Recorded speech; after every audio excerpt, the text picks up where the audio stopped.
Who was here at last year's symposium? Raise your hand, please, if I may see. Wonderful. December 18th of last year, Her Imperial Royal Highness, Princess Maria Anna Habsburg-Galitzine, who is sitting in the front with her daughter Xenia, she asked me if I would do another symposium, and the nose stopped with that. And to invoke something that Bishop Sheen once said, that our God is a God of repetition. He says every morning to the sun, do it again. Every night to the moon and the stars, do it again. Every time a babe is born into this broken world, as a divine encore, he says, do it again. And I know if I play with my children and bounce them up and down in giggling delight, they repeat, do it again. And so I ask you to stand and join me in celebrating the fact that I have answered Her Highness that we are doing it again.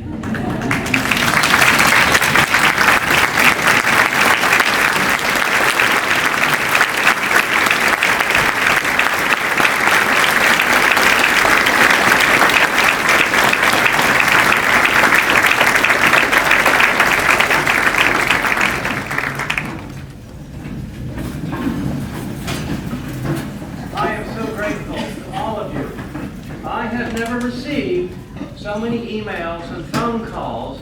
You all have it about as bad as I do with this man. I don't mean this man, I mean Blessed Karl. But we are so grateful to you, and I know that you're very excited about this, and it's just a great sense of relief that we have so many people here for this. I want to go through a few announcements here before we begin. As far as the schedule, someone was asking what is the schedule. I don't know exactly the particular time, but it's something like this.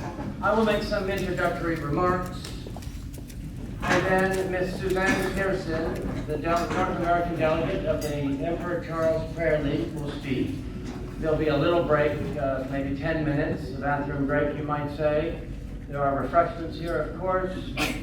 And then Chevalier, Mr. Raymond Souza, will give a talk, another break.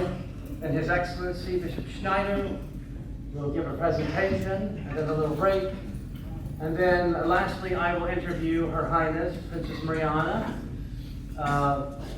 and then we will conclude. And I predict we will finish somewhere around between 1 and 2 o'clock. I want to thank, I've been working on this since December. And some of you who know me are looking at me thinking, and you look like it too. But after today, it's finished, so I can go sleep. I want to thank my family, my blessed wife, who comes from the country of Lebanon. Why don't you stand and get a little round of applause?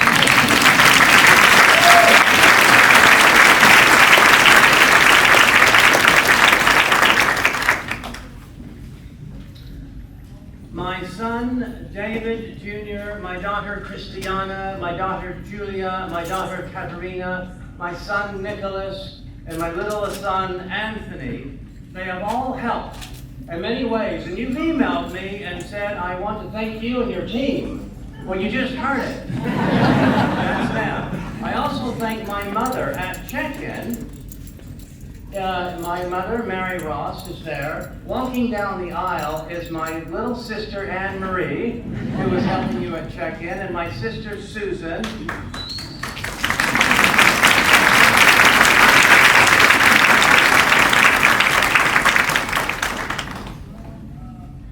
And I acknowledge all my friends who I harangue constantly about Blessed Karl, who felt forced or wanted to come, who came. And so I thank you all too. I acknowledge you all here.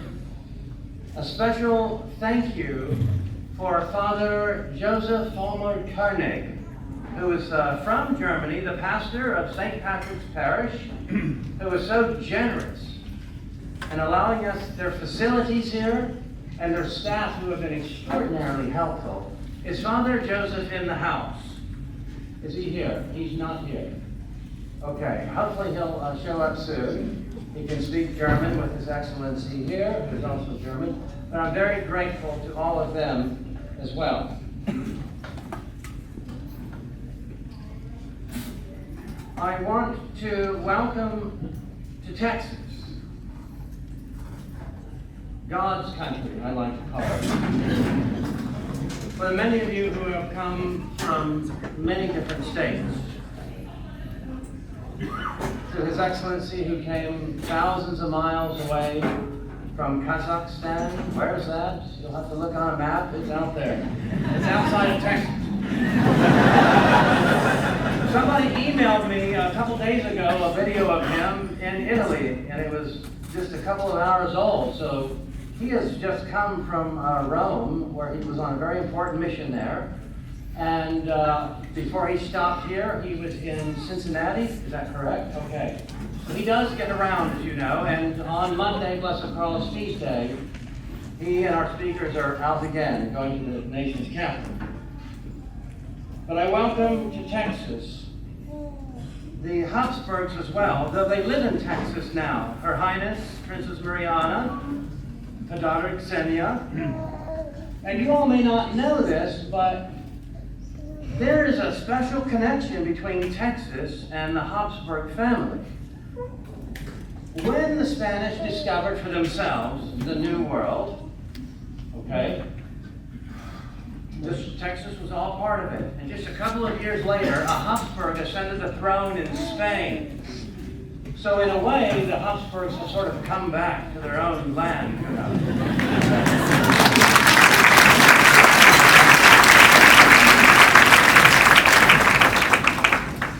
And then in 1860s, when Texas was no longer part of Mexico, of course, Mexico flirted with the idea, and actually embraced it for 3 years, of becoming an empire again.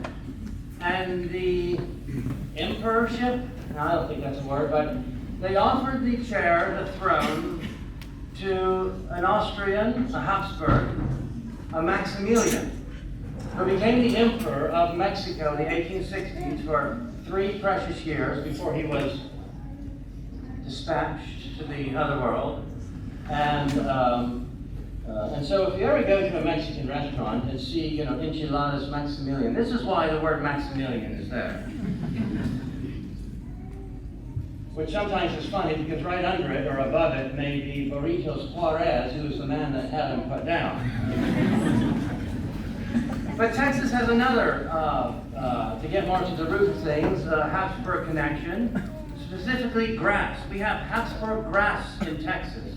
Yes, I discovered this. 220 years ago, the Austrian botanist Karl von Zeus zu Leibach. German is often hard to pronounce. Karl von Zeus zu Leibach, who reigned from modern-day Slovenia, invented the Souza grass. So even that's Habsburg grass, and it even has a different smell, I've noticed, a good smell too. And we have that in our state of Texas. Back to different areas. How wonderful I think our country is and our state of Texas. As I mentioned, my wife was from Lebanon. This is Holy Land. Jesus was in Lebanon.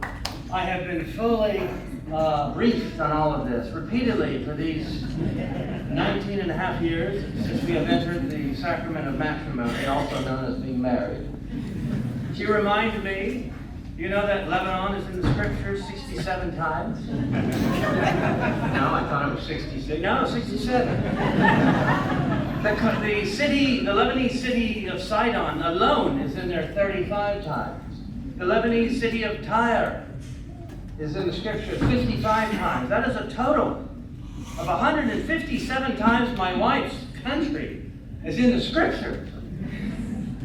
She said, "You can't beat that, can you?" I said, "I can." She said, "Texas isn't in it." I said, "Oh, but it is. It is there." She said, "Where?" I said, "Every time you read the word promised land."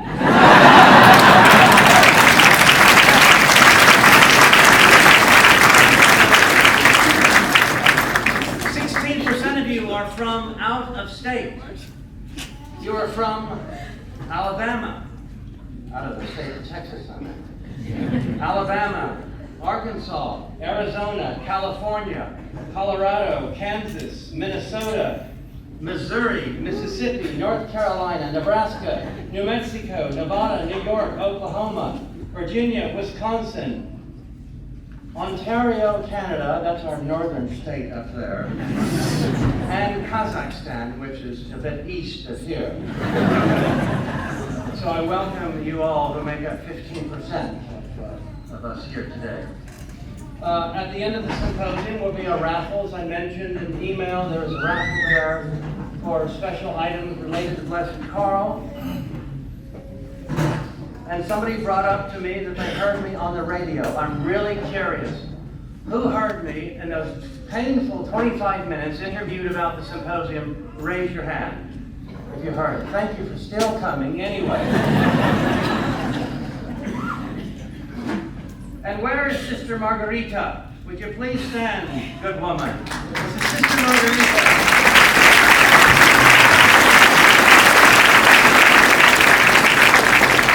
I single out Sister Margarita of the Brigittine Sisters in Tyler, Texas. Sister Margarita is from Hungary. She's really from Hungary, and she sounds like it too. She wants to remind me that 99% of the historians in the world are wrong when they refer to the empire as the Austro-Hungarian Empire. And I promise you, I stand up here and tell 640 people this, and I'm doing it now. And technically that's true.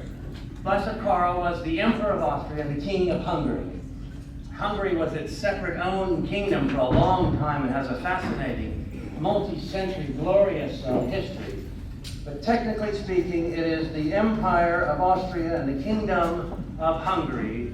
So there. Thank you. I thank the Knights of Malta for partially funding this event, our speakers, hotels, etc. They've been very generous with us. That was initially started by Lawrence Newhoff. Is Lawrence in the house? Lawrence, would you? I just want to thank that man very much. Thank you.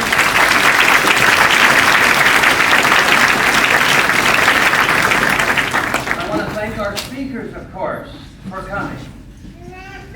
As I mentioned, the Princess for coming from Houston. Chevalier, Mr. Raymond de Souza from Wisconsin. His Excellency, Minnesota. It's not in Texas. I got close, you know. Minnesota, pardon me. His Excellency from Kazakhstan, and of course, Miss Suzanne Pearson from Virginia, Alexandria, Virginia. What's that? Arlington, excuse me. Arlington. So I thank you all for all the inconveniences you have gone through. Mr. de Souza, there was some confusion about his first flight from Minnesota. He didn't get on. Then the second flight didn't give him enough time to connect, and he missed that one, and he got here very, very late last night. And I thank Mr. Thomas Crawford for going to pick him up, so I wouldn't have to, at 10:30 at night. I know that some of you have brought children, young teenagers. You might be worried about how this could be. I have instructed my speakers to not raise any dangerous hot-button issues that are scandalous, so you may listen with confidence and without fear. I want to thank Miss Susie Gallagher for providing all of this beautiful food, and my sister Susan for contributing a little bit of it, and a fellow parishioner, Mary Hope Billings, who also provided some of this glorious stuff. These pastries represent the many different Habsburg territories that were in effect in Europe at that time, and so they're all very delicious. And then lastly, I need to explain a little bit about World War I, briefly and quickly, how it started, because that is the context upon which Blessed Karl is presented today.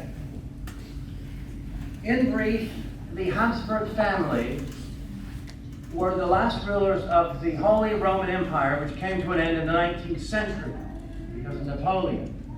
And sort of the remainder of that is what is commonly known as the Austro-Hungarian Empire. incorrectly, but commonly known. Yeah, she gave you the finger. I said, gave you the finger too, but commonly known. It is the Austrian Empire, and then in 1860 it joined with the Kingdom of Hungary, and it is the dual monarchy, really, of the two entities. Franz Joseph was a young man who became the emperor in the 1860s, and he reigned for almost 70 years.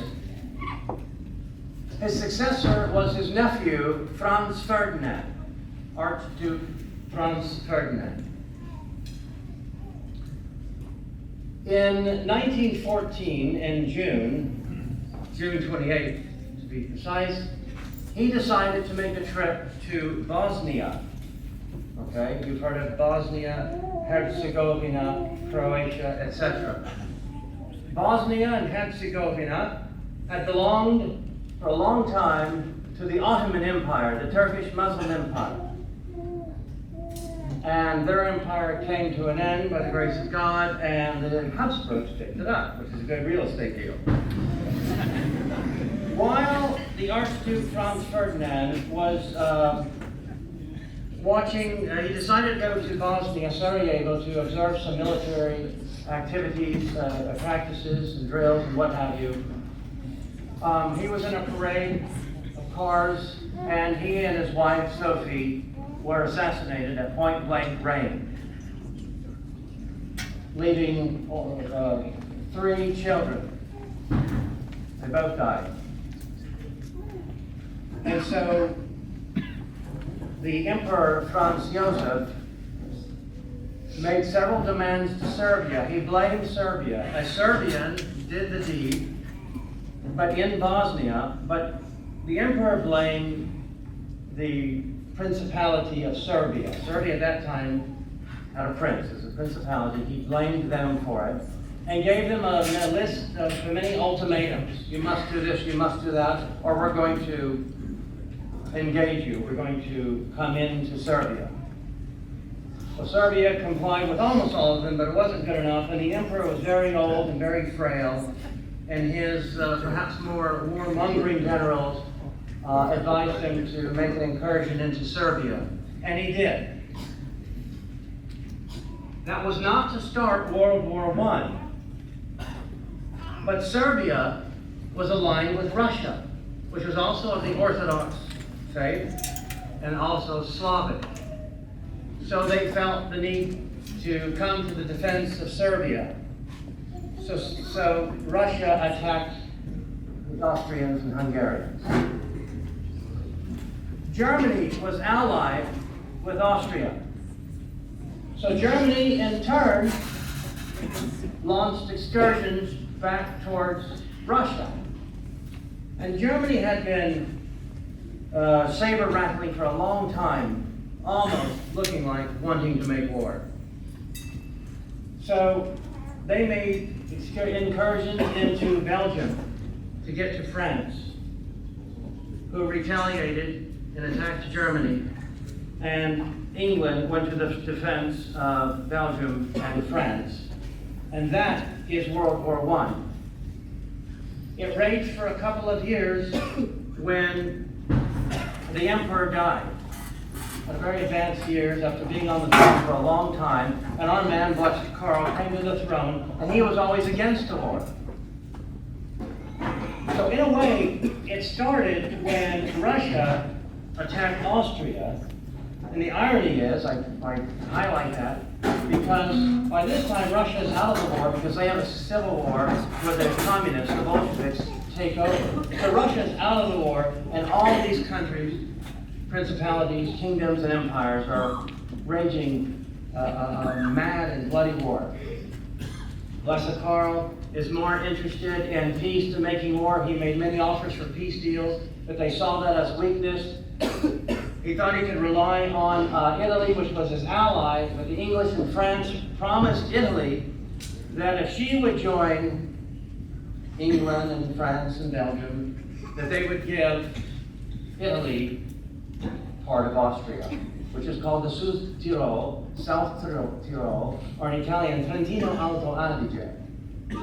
which is historically Germanic, but is now belongs to Italy. And this is why that northern part is Germanic. So that is the context of World War I. And Blessed Karl was rejected every time he made offers for peace. The reason that we focus on that, because it lays the context.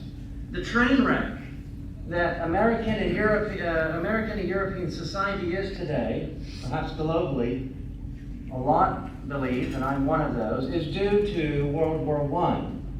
A lot of people believe that if World War I didn't happen and this empire stayed intact, we wouldn't have this train wreck that culture is today. Blaming World War I and the collapse of the Habsburg monarchy. And so that might be a justification or explanation for the preoccupation we might have with the Habsburg monarchy and Blessed Karl in particular. When you consider that his empire controlled about a third of Europe. So what took its place? Because at the end of the war, a lot of these now became republics were clamoring for their independence. And what they got was communist takeover, civil war, then the Nazis, and then communist takeover, which is just awful. So it became much worse. And then atheism. And Emperor Karl himself was a gentleman whose refined qualities are hard to come by today. And I put forth to you for your final consideration when you hear these speakers, that he is just everything that this vulgar and rugged modern age is not. His character was marked by restraint, temperance, modesty, humility, virtue, mercy, a simplicity possibly more akin to that of Saint Therese of Lisieux. And he lived his faith publicly in the face of ridicule, persecution, rejection, lies, Masons, liberals, rugged individualists, and other misguided groups. And when civil war was threatened, to prevent the bloodshed, he eventually agreed to stay away so that there wouldn't be any civil war. That concludes my introductory remarks, and now I want to go into the next phase, which is introducing you to our first speaker, which is Suzanne Pearson. She's an expert in all things Blessed Karl, and she's going to illuminate you with her great profundity and knowledge about Blessed Karl. She is one of the country's most knowledgeable authorities on the life, character, and place and history of Blessed Karl of the House of Austria. During a long professional career with the United Senate, preceded by a period of involvement in the turbulent American politics of the 1960s, she saw at close range what a challenge it is for someone in public life to hold on to core values in the face of all the pressures and temptations of the political arena. When the Vatican in 2003 proclaimed the heroic virtue of Austria's last emperor, Blessed Karl, Suzanne was so amazed that a head of state in the 20th century had achieved such a level of holiness that she determined to learn much about him as possible. Her request to learn the full story led her to devote her retirement to intensively researching his life in primary sources, translating them from several languages, deepening an intense interest in all the nations and peoples that once formed the Austro-Hungarian dual monarchy, it says empire here, and in analyzing the complex political, historical, economic, and spiritual forces that brought about its downfall. Her speeches and written materials on Blessed Karl address His Holiness and his importance to our time from many different perspectives. Since 2008, Suzanne has organized an annual Mass and celebration on Blessed Karl's feast day, which is Monday, October 21st, which is day before the feast day of the Pope who beatified him, who's also named after him, Pope John Paul. His name was Karl. She organizes these Mass celebrations and talks on October 21st at St. Mary, Mother of God Church in Washington, D.C., where they're going Monday, which now boasts a shrine to Blessed Karl housing his first-class relic and has become a popular destination of devotees of Blessed Karl. In 2014, Suzanne was appointed to the Presidium of the Emperor Karl League of Prayer, the international organization officially appointed by the Church to promote the cause for canonization of Emperor Karl. She serves as a delegate and leader of the League.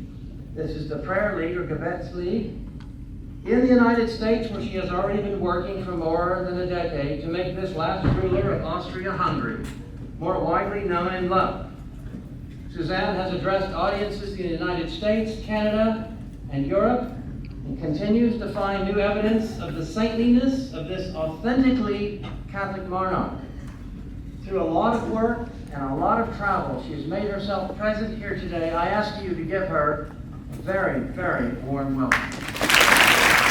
Why Blessed Karl is a perfect saint for today. It is customary when giving a talk with a title like this to begin with a disclaimer. Even though he was emperor and king, and from there go on to show why Blessed Karl nevertheless strikes a chord with so many people today. But I'm going to do something different. I'm going to begin with a segment of the population for whom his royal blood is no obstacle at all. In fact, it's part of his appeal.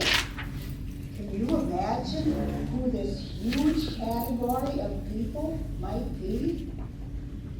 Children. Blessed Karl is a tantalizing figure for little children, just because, as emperor and king, he seems exceptional, set apart, larger than life. He sparks their sense of wonder. Once upon a time in a far-off land, how many generations of young tots first saw the wider world through the lens of storybooks replete with kings, queens, princes, princesses, majestic castles, lofty spires, pageantry. Tales of great heroes, daring adventures, glorious victories, and deeds of exalted courage spark fervor in young hearts. Children long to imagine an ideal world where everything is possible, good and evil are clearly distinguished, and good conquers evil in the end.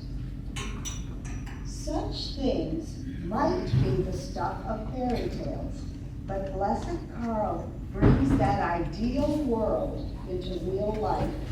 He was a real king, not that far in the past.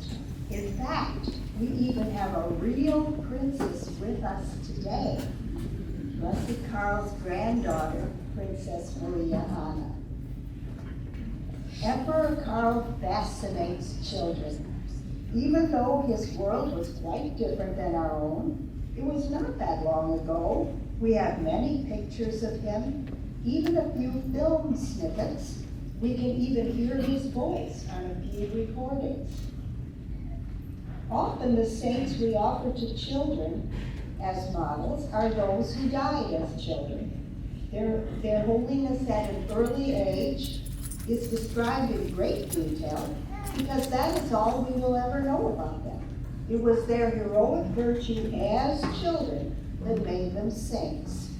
But little children also love to dream about what they will do when they grow up. When I was little, I used to wonder if the child saints had also dreamed of what they would do when they grew up. Blessed Karl fulfills the longing of children for a heroic future. Both as a dashing military officer and as a crowned king, he captures their imagination. The knight in shining armor, the hero on the white horse, the king on his throne with his beautiful queen, these are enchanting images for children. With Blessed Karl, they are also images of how a great saint served God, a gallant soldier who fought for peace, a righteous ruler who did good for his people, a true prince of peace. He also excites children as a man of action. He was an expert horseman who led the cavalry. He was heroic in the trenches and on the battlefield, helping the wounded, leading the soldiers in prayer. It is heartwarming for me to see how little boys want to be Blessed Karl after they hear about him. Every year I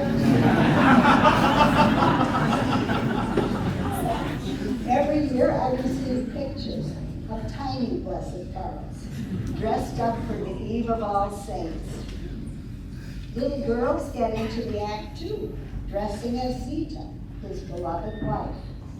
What little girl has not imagined herself a princess or dreamed of someday meeting a shining prince whom it will be her greatest joy to love, honor, and obey? While they dream of the future, it is also important for children to see how a holy child lives from day to day.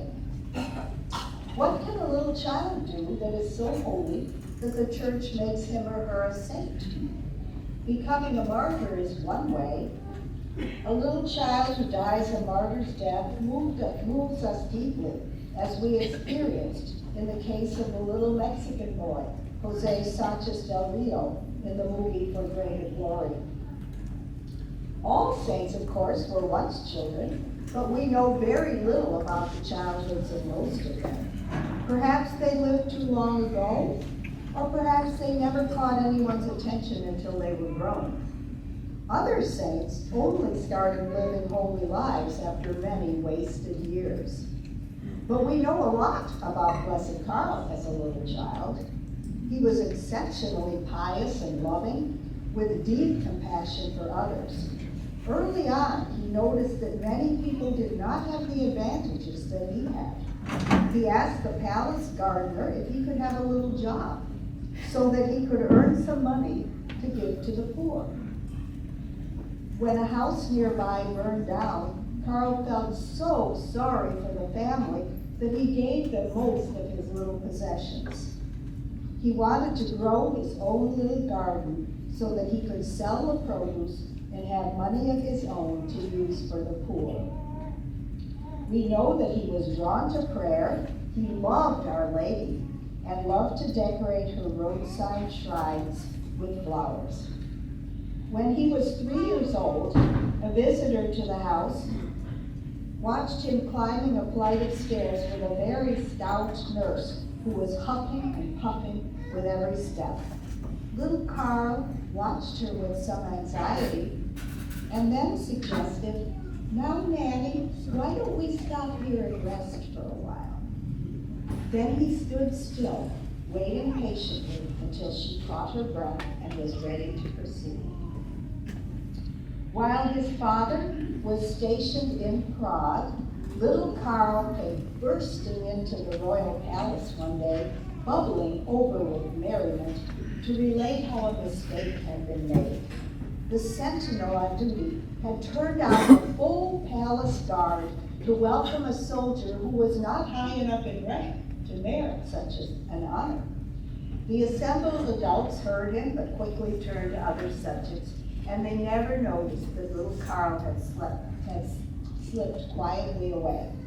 Suddenly he returned with a troubled look, and he began to plead, "Please, please, Papa, don't punish the poor sentinel for his mistake. I shouldn't have told you, but I thought it was such fun." And his face lit up with joy when he was reassured. As children grow older and become students, Blessed Karl can be an inspiring example of virtue during the school-age years. He can help young students meet the many challenges they face today. At first, starting at age 7, he studied at home with private tutors, something that could be compared to the experience of homeschooled children today. The young Archduke had to follow a rigorous schedule under very strict and even severe tutors, yet he maintained a sunny and happy disposition and could often be heard humming or singing. Each day began promptly at 6 with a cold shower, The morning was devoted to intellectual subjects, while the afternoon was spent on nature studies and physical training.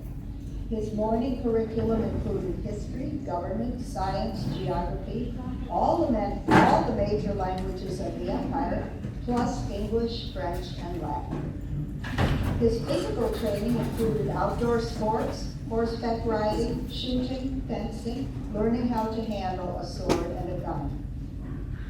When Archduke Karl was 12 years old, he was sent to the Schottengymnasium in Vienna, where he would study with boys from various backgrounds and from various strata of society. Every week, they visited a factory and met with the workers. Karl got along very well with the other students.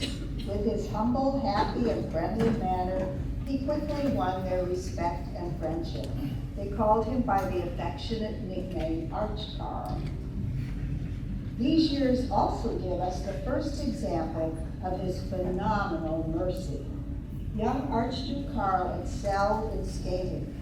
When he was 15, a jealous schoolmate deliberately tripped him on the ice, causing him to fall. He suffered a triple spiral fracture of his left foot, so severe that the doctors doubted at first that he would ever walk again. He endured a tremendously painful and dangerous operation without anesthesia. Not only did he not complain, but he never revealed the name of the culprit, saying that the young man probably didn't realize the gravity of the injury his friend would cause, and in the future would have more regard for others. Blessed Karl lost the full mobility of his left foot for the rest of his life, which hampered him in many ways, yet even Zita could not learn the name of his young attacker. Children can ask Blessed Karl to help them deal with the petty rivalries, squabbles, and the aggression of bullies. He will help them to discern how to meet threats with wisdom and courage, but always be ready to forgive. As you no doubt already see, Blessed Karl is also a powerful patron and intercessor for parents.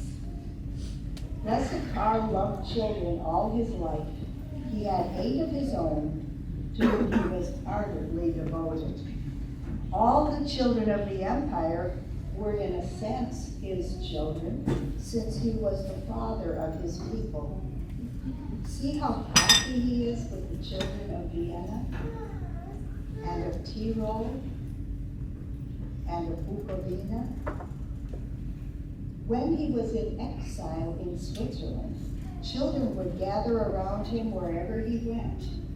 He was so kind to a child in Madeira that she remembered him all her life, traveling to Rome in her mid-90s for his beatification. I saw her there, blowing kisses toward a picture of Blessed Karl. Her niece explained that as a little girl in Madeira, she used to deliver milk to the neighborhood where Karl and his family were living in exile. Karl would see her when he took his children out for walks, and always greeted her with great kindness. Poor little girl, he would say, having to carry such heavy burdens. Over 80 years later, her eyes still radiate the love she had felt. Parents look for guidance in raising children. Their deepest desire is to see their children grow into holy, righteous adults.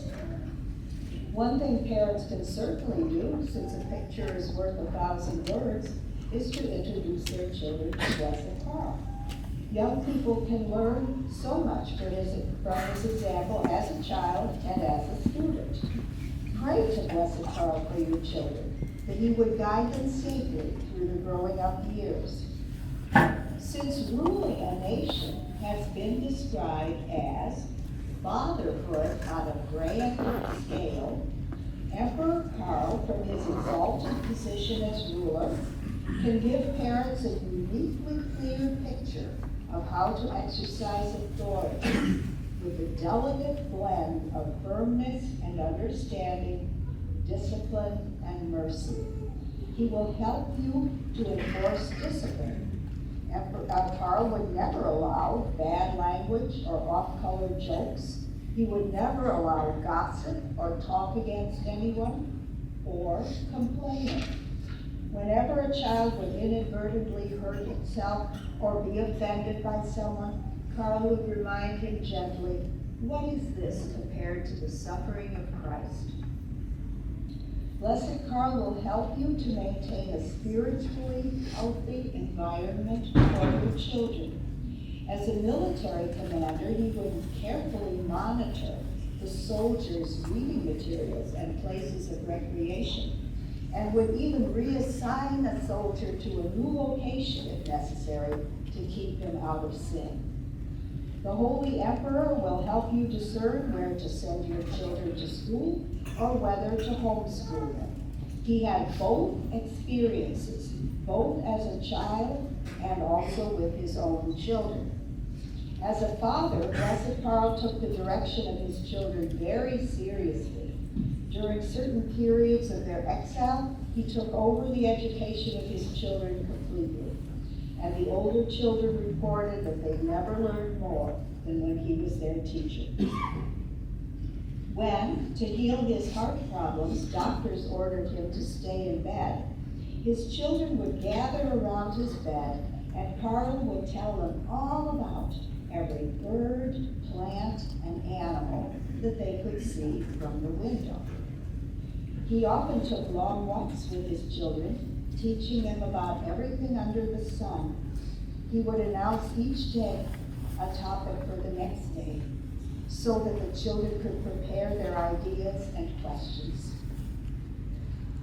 Blessed Karl is a powerful model for channeling a child's natural curiosity into diligent study, a child's natural urge to be active into honing physical skills, and a child's natural thirst to expand their environment and surroundings as an opportunity to teach them about nature, their country, and the whole world. Married couples. Our Lady of Fatima predicted that the last assault of the devil would be an attack on the family. Blessed Karl is a powerful protector against Satan's wiles and snares. Everything about him is pro-marriage, pro-children, pro-life. The marriage of Karl and Zita was blissfully happy. They shared the same worldview, a deep devotion to family and children, and a wonderful sense of humor. As Zita testified, Karl was an exemplary husband and father who, quote, tried with a sweet but firm hand to lead the children and me ever closer to God, end quote. He not only nurtured his own happy marriage, he also cared about the marriages of others. One year he offered to work on Christmas Eve to allow the soldier on duty to go home to his family. "I have a car," he said, "so I can get home more quickly than you can." Even now, as a heavenly intercessor, he is helping couples to sanctify their marriages. Blessed Karl shows us that the vocation of marriage is compatible with the highest degrees of sanctity, mysticism, and purity of heart. He can help married couples today to negotiate the difficult twists and turns of life. What are some of the issues facing married couples today? Balancing the demands of life. One of the biggest challenges for families today is balancing professional obligations with quality family time. Professional obligations often entail extensive travel, long hours, and more work at home even to prepare for the next day. When both parents work, the burden is doubled. Add to that the long, time-consuming commutes so often required. Besides everything work-related, there are all the myriad chores that distract us from things that really matter. Keeping up a house and yard, maintaining the cars, keeping all the family health appointments, paying bills, mortgages, taxes, insurance, saving for the children's future, and on and on and on. How does anyone these days find time for family, having fun together, going places together, discussing things together, listening to the children, praying together? People who lived 100 years ago had much simpler lives. It almost takes a person like Blessed Karl, who had the burden of the entire empire on his shoulders, to understand the stresses faced by parents today and to be a helpful model and intercessor for them.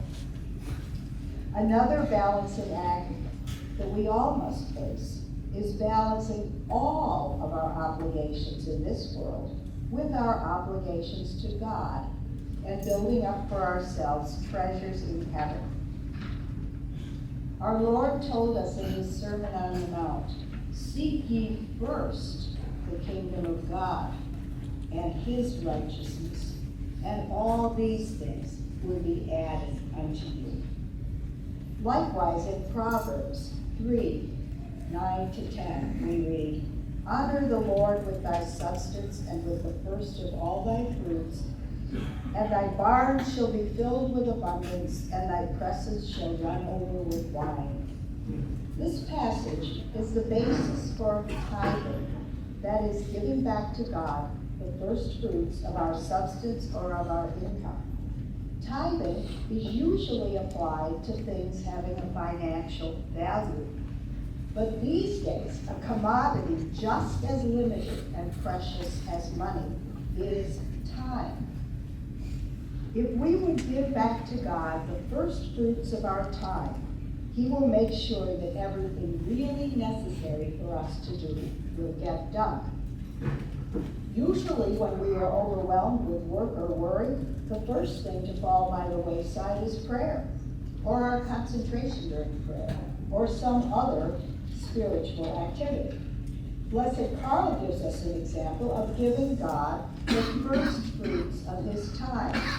No matter how desperate the situation or how crowded his schedule, he always gathered the family for prayer and made time every day to hear Mass and to pray the Rosary. He spent precious hours patiently teaching the littlest children how to pray, showing them with his holy example.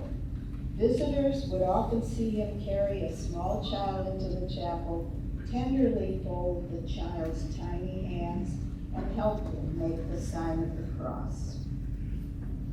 Welcoming children into an uncertain future. Even though Catholic couples reject the anti-life agenda of today's society, and almost all of them oppose abortion, too many Catholics do practice birth control. In the uncertain economic times in which we live, it takes great courage to bring a new child into the world. Couples need a special grace to trust God enough to expand their families. This grace can come through the intercession of Blessed Karl. Even after the imperial family was forced into exile and into a new life of poverty and uncertainty about the future, Karl and Zita joyfully welcomed 3 more children into the world. Visitors were struck by the deep piety that permeated their household, even the smallest children. Their son Rudolph later reported, "My father used to say that we must pray every day for our future families and even for the future families of our children, as though he had a premonition of the attacks that the institution of marriage would suffer in the future." Moves and changes in circumstances.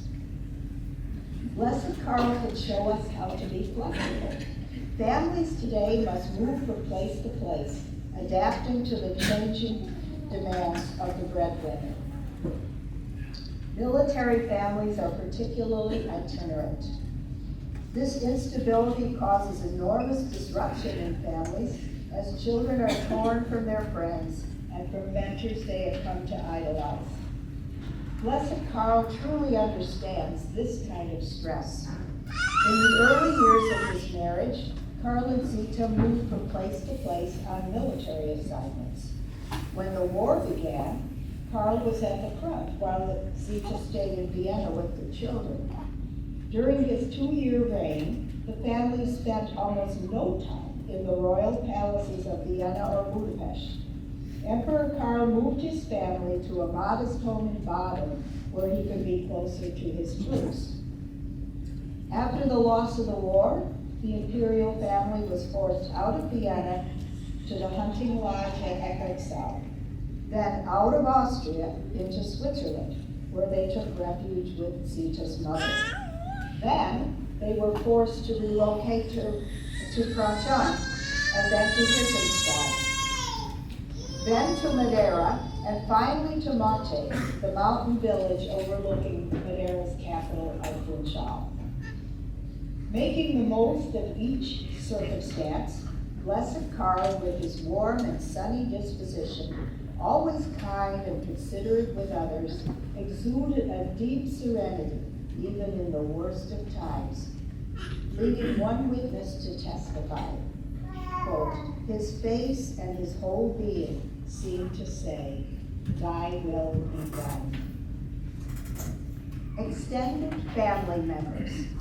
Charles Coulomb, a well-known American author, writing a new book about Blessed Karl, has come out, which will come out next spring, discovered a new way in which the Holy Emperor can be a helpful model for couples. So many young people today are trying to form happy marriages and families without ever having had the benefit of a good example. Many are children of divorce, a single parent, or couples who did not get along. Their home life growing up was turbulent and stressful. How can they make things much different for their own children?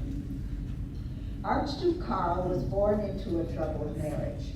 His parents were at odds with each other and eventually led almost separate lives.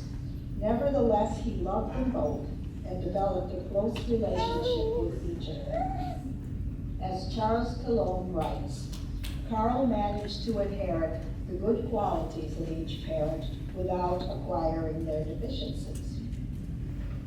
Young Karl also developed a loving relationship with both Emperor Franz Joseph and Archduke Franz Ferdinand, the emperor's nephew and heir apparent, even though these two were often at odds about the policies and future of the empire. How does one stay close to both parents when there is so much hurt between them, which the child inevitably feels as well? How could Archduke Karl stay close to both Franz Ferdinand and Franz Joseph, who were often pitted against each other in public controversy? One answer, I believe, is that Karl never talked against anyone. He never criticized anyone. He would not have carried stories back and forth. Just telling person B what person A said fans the flames. Blessed Karl was a peacemaker on the personal level as much as at the national level. And one good way to keep the peace is by controlling the tongue. Karl would also not have fallen into the all-too-human temptation experienced by so many children for broken homes. He would not have tried to play one parent against the other for his own advantage. Many testimonies in the Positio describe how patient Karl would be with more worldly family members, how he would repay with forgiveness and continuing kindness their petty or selfish treatment of him. Such turning the other cheek and repaying evil with good are not easy at all to practice in real life, but Blessed Karl, the peacemaker and loving family man, will surely help us in our efforts. How good it is that we can trust in the Sacred Heart of Jesus, Karl said. Otherwise, all this could not be endured. A model for all of us. All of us want to deepen our prayer life, appreciate more deeply our Savior's infinite love for us, the holy sacrifice of the Mass, the Holy Eucharist, and develop a closer personal relationship with Christ and with Our Lady. We can certainly count on Blessed Karl to help us in this endeavor, as he would consider this desire the most important. Patriotism. Blessed Karl loved his homeland so much. He loved each country that he ruled in a special way and each one of his people. It grieved him to have to die so far away from home.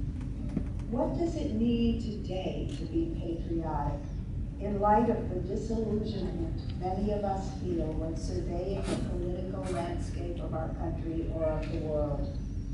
Blessed Karl reminds us to pray for our leaders and not to be too quick to judge them. Of course, we must judge actions and behavior, but Emperor Karl always admonished his children not to judge harshly even those who had viciously betrayed him and brought the whole family to ruin.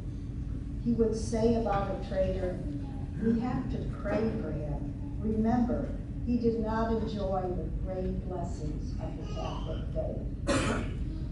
Like the leaders of his day, our leaders, for the most part, lack the great blessing of the Catholic faith. They try to accomplish things on human strength alone. Even many politicians who identify as Catholic actually lack the true faith.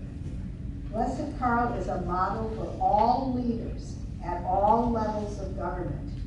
Even now, a century after the dissolution of his empire, researchers still notice a significant difference in the behavior of people living within its former borders. Compared to people living outside those former borders, those inside have more respect for the law, more trust in government, and more common courtesy. This phenomenon is called the Habsburg effect. Let us pray to Blessed Karl for our leaders, our country, and our world. The father of many nations, who prayed not only for his contemporaries, but for generations yet unborn, and the last vestige of the Holy Roman Emperor, whose duty and privilege it was to protect the Pope. Who could be more eager than Blessed Karl to help us today with our families, our communities, our country, and our church, and to help each and every one of us reach heaven. Dear Blessed Karl, pray for us.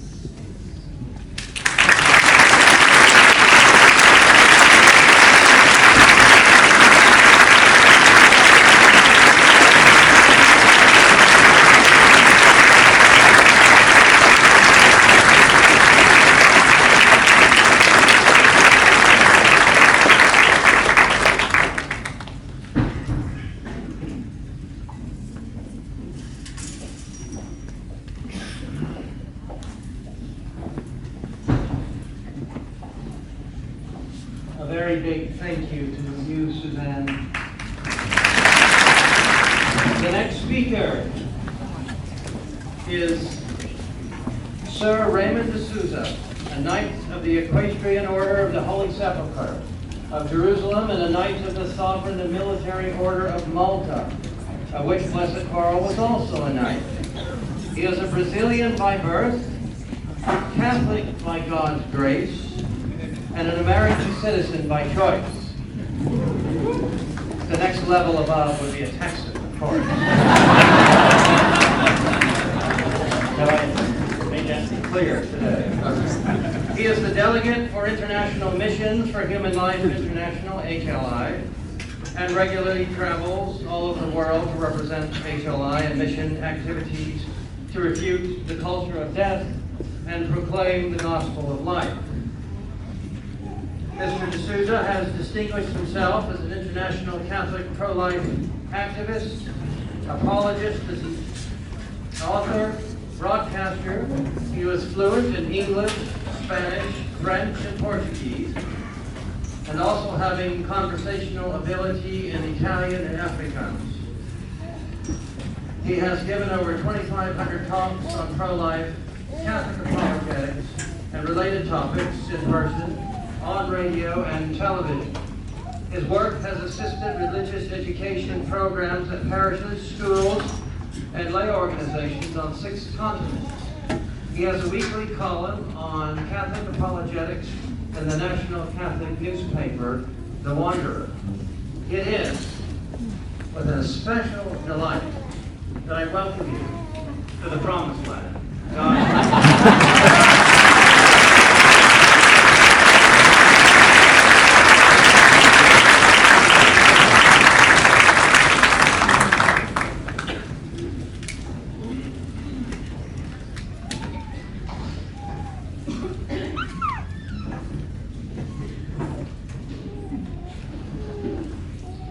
Your Excellency, Athanasius Schneider, Your Highness, Princess Mariana, Habsburg-Galitzine, ladies and gentlemen. After today, I have updated my knowledge of geography of the United States of America. America divided into 2 segments, Texas and the rest.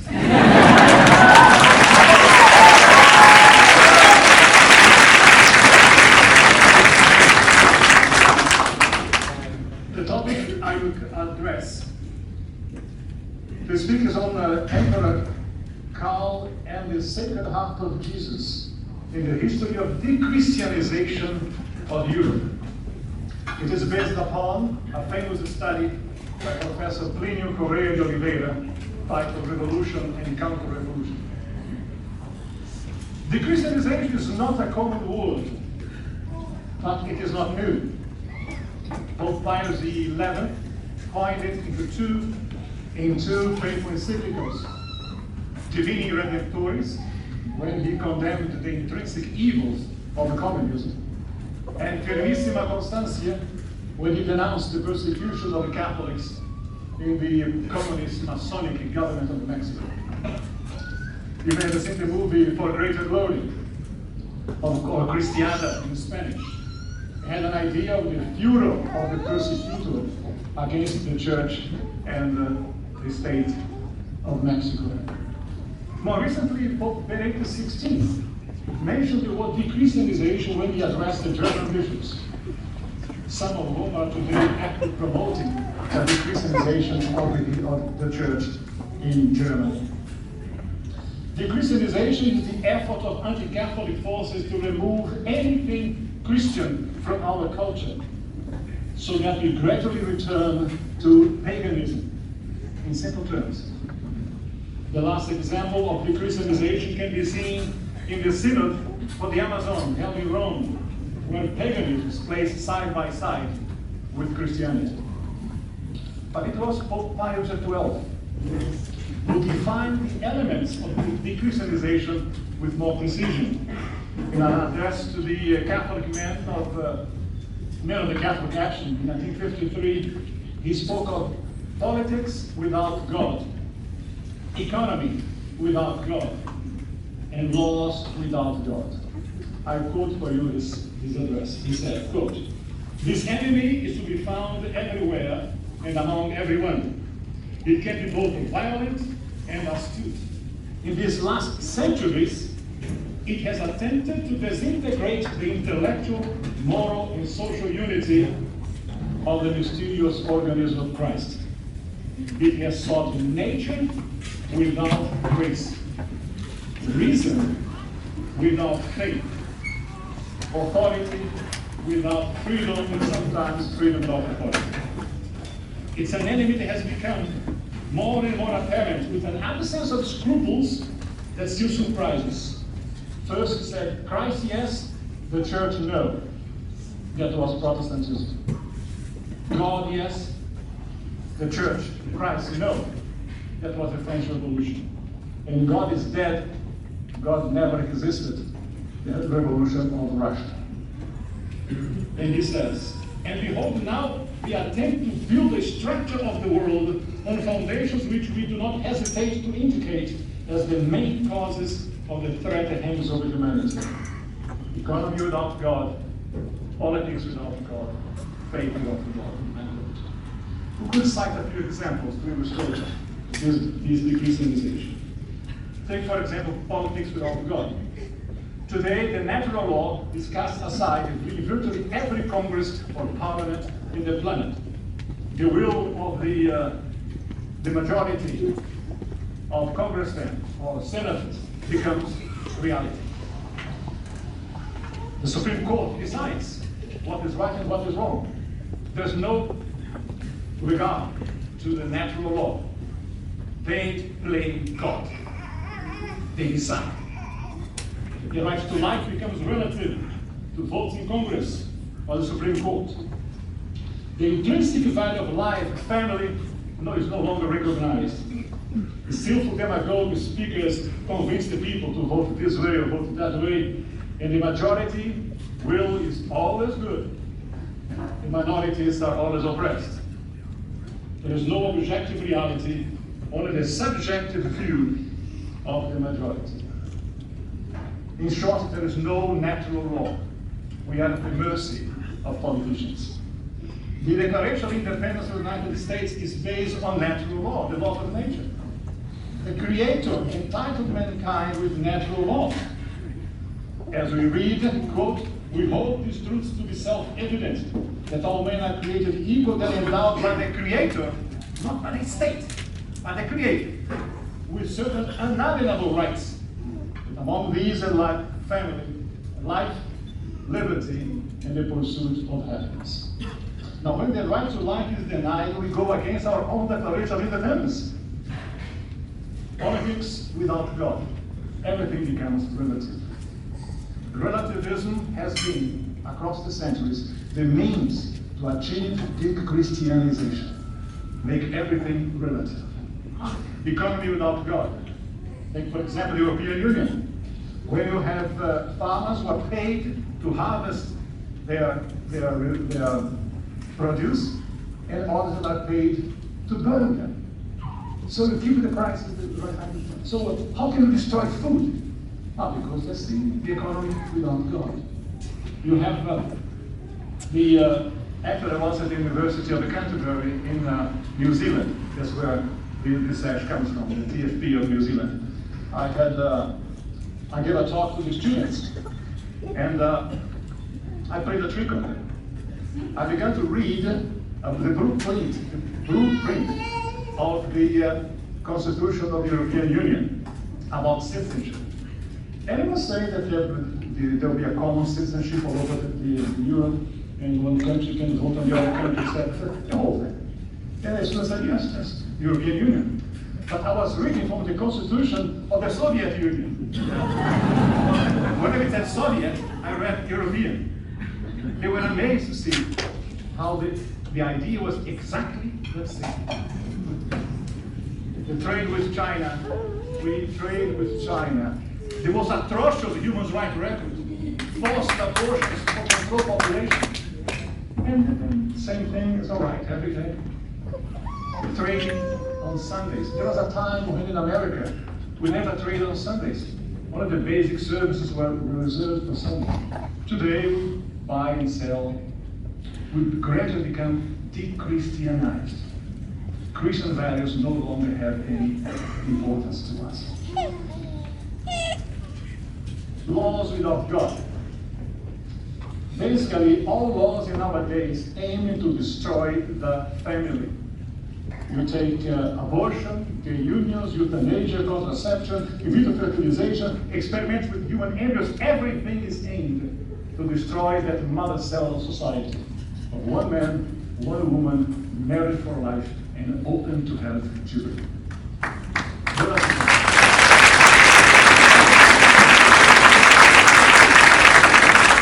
We have seen by this Pearson's talk how blessed Karl and his family.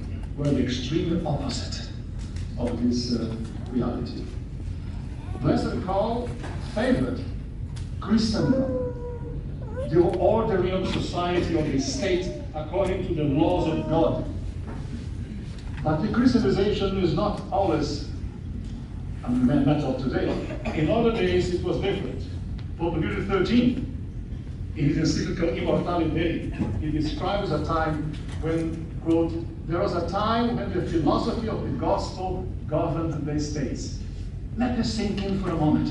The philosophy of the gospel governed the states. What was it like? He's speaking of medieval times. And he says, quote, there was a time when the philosophy of the gospel governed the states. In that epoch, the influence of Christian wisdom and its divine virtues permeates the laws, institutions, and customs of the peoples, all categories and all relations of civil society. He's simply describing here the government of Blessed Karl. Then the religion instituted by Jesus Christ, solidly established in the degree of dignity due to it, flourished everywhere, thanks to the favor of princes and the legitimate protection of magistrates. Then the priesthood and the empire were united in a happy concord and by the friendly interchange of good offices. So organized, civil society gave fruits superior to all expectations, whose memory subsists and will subsist, registered as it is in innumerable documents that no artifice of the adversaries can destroy or obscure. There was a time, yes, when Jesus warned, when the philosophy of the gospel governed the states. There was one Lord, one faith, one baptism. There was no Protestantism, nothing like this. Then, one church of God, the pillar instilled the truth. 1 Timothy 3:15. That was Christendom. Jesus warned. Those were times of the great cathedrals. They were built in Chartres, Notre Dame, Cologne, Westminster. There were jewels in the stone and light of the stained glass windows. Then we had the great Catholic universities, Sorbonne, Oxford. Then they had great hospitals, the times of the Crusades, to give Christians the right to visit the Holy Land. The preaching orders, like the Dominicans, the mendicant orders, like the Franciscans, Gregorian Church, the great miracles. Actually, why today there are so few miracles, and there are so many in those days? Because miracles are a reward of faith, not to cause it. Blessed are those who believe without having seen. In Middle Age, there were many miracles because people believed, so they were rewarded by God our Lord with miracles. Now, there are times when many heads of states were saints. I want to emphasize this point. Some of the medieval kings were saints. Think for a moment. The head of the state is a saint, like Blessed Karl. The culture helped the sanctification of the people. No Protestantism, no heresies, unity of faith. The whole of Europe was Catholic. You go to France, St. Louis, the king of France, the dream king. Go down to Spain, see St. Ferdinand of Castile, St. Margaret of Portugal, St. Elizabeth of Portugal, St. Edward of England, the confessor, St. Olaf of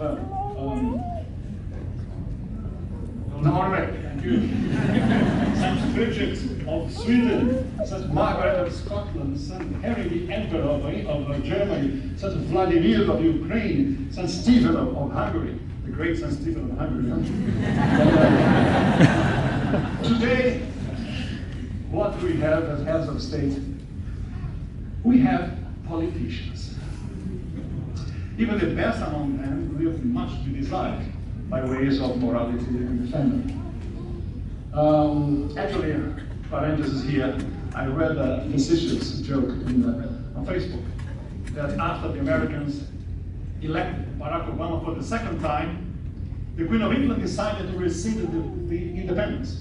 The runaway colonials could not govern themselves. So rescind the independence and then to claim back all the tax owed in tea. And then an act of the royal edict to abolish Congress and the Senate. And in 6 months' time, there will be a survey to find out if people notice any difference. Close parenthesis. Actually, when we think of the second term of Mr. Obama, you know what? This is contemporary politics. What's the meaning of the word politics? It's a Greek word.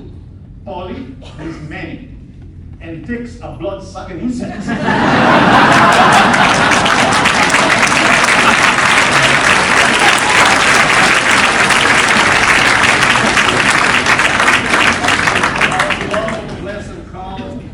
Was the last one in a series of saintly monarchs after many centuries.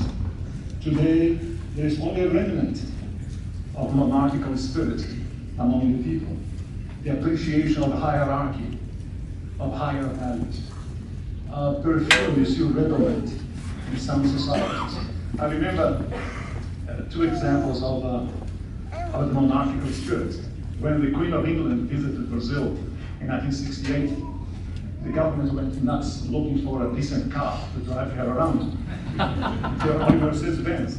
But there was one industrialist who had a Rolls Royce. And then they sent to engineer and said, please, can we please hire, pay whatever you like to borrow your Rolls Royce? And he said, no, you can borrow it, it's okay. Only one condition, I drive. No, I drive, you don't have a Rolls Royce. So his pride was to drive the Queen along the city in the Rolls Royce. The second example also includes a Rolls Royce. It happened to the ambassador of Great Britain to the United States. His wife decided to go to do some shopping, and her car for some reason was not able to, it was broken, whatever. So she took her husband's Rolls Royce and went to the supermarket. And then she put the money in the return went inside to do the shopping. But as it happens with many ladies, she found a friend there. And the conversation leads to conversation. Then she realized the meat has expired. She rushed out of the supermarket to see the meat was there, filled with money. And a note in the windscreen. It was written, to whom it may concern. I was passing by and I saw that your meter had expired. I could not possibly allow a Rolls Royce to receive a parking fine. So I paid the money, signed an English blaster. The monarchic spirit that still remains in our society in spite of so many people. This de-Christianization process began with the so-called Renaissance. It's a long time, as Francis well said, centuries. There was a time when slavery was re-established. The economy without God began in those days. Even Catholic kings decided to have slaves. Portugal and Spain. Yeah. If the Romans had slaves, why shouldn't we have? The Renaissance of the pagan spirit of Rome and Greece began to infiltrate Europe. And you had the idea of the absolute monarchy began to affirm itself. The feudal monarchy, when power divided among the several degrees of nobility, was no longer there. Louis XIV was the best example of that when he said, "L'État c'est moi," the state is me. Absolute monarchy. Even in art, in the Middle Ages, all works of art, statues and everything, were chaste. In the Renaissance, we had a nudism. It started all over the place. If today, for example, you go to the Vatican, if a woman is improperly dressed, she will not let in. It's correct so. Or if a man has a T-shirt with depicting some immoral thing, it should not be. But if you walk into the Sistine Chapel, you see everybody naked in the walls. What happened? Oh, it's art. Oh, so art has no morals. You see, it began very early. It moved on to Protestantism. Pius XII said with Protestantism, Christ, yes, the church, no. Relativism in the faith. Every Tom, Dick, and Harriet picks up the Bible and interprets as he or she sees fit. And you have another denomination and another one, another one. Today there are 40,000 heresies here in the United States. What kind of Christianity is this? This is cacophony. This is not Christianity. Can you imagine Jesus saying to St. Peter, you are built upon this rock, I'll build my 40,000 churches. No! The first thing it was introduced with Protestantism was divorce and the abolition of the celibacy. We are busy talking about introducing it today. Late, but it's coming. The World Council of Churches is a collective joke. How can you have all these people holding completely different views and all of them claiming to be fully Christian? Only one thing they agree with: the Catholic Church is wrong. That reminds me, in the days of Jesus, the Jews were divided into several sects: the Pharisees, the Sadducees, the Essenes, the ones who were going to fight, the Zealots, etc. They always agree among themselves. You know, at one point they all agree, crucify him. Today they do the same. Among themselves they disagree. Only one point they agree: the Catholic Church is wrong. Who was Luther? Who hear that there was corruption in the church, even in Rome? Yes, there was. Yes, of course there was. There was even homosexuality. And there's one famous case that I was reading in a book of history of a monk who abandoned his mission, who was living with a runaway nun in a convent and getting drunk every night with beer. His name was Martin Luther. He was part of the problem, not part of the solution. But he took over most of the countries in the north of Europe, and today we have this confusion. After this May, 2 years ago, I saw the photo of Martin Luther, the arch heretic, in the Paul VI room in the Vatican. I can't describe to you what I thought, what that signified. The arch heretic was excommunicated, who destroyed the unity of Christendom in a statue in the Vatican. We'll talk more about this towards the end. So the culture and the faith became relative. The French Revolution, Pius XII said, God yes, the church no. Politics without God. Abolition of the Catholic monarchy, rights of the church, the imposition of the cult as supreme being. They removed the statue of Our Lady, Notre Dame in Paris, and placed in it a naked prostitute. And they voted to decide whether or not God existed. They put that to the vote. And God got only 2 votes. Therefore it's proved by majority rule that God does not exist. What a bunch of idiots. To decide about God's existence by means of votes. Actually, Psalm number 2 is the psalm that only time it sees God have a good laugh. When the princes of the world and revolt against God and His Christ, and the psalmist says that, and the Lord derides them.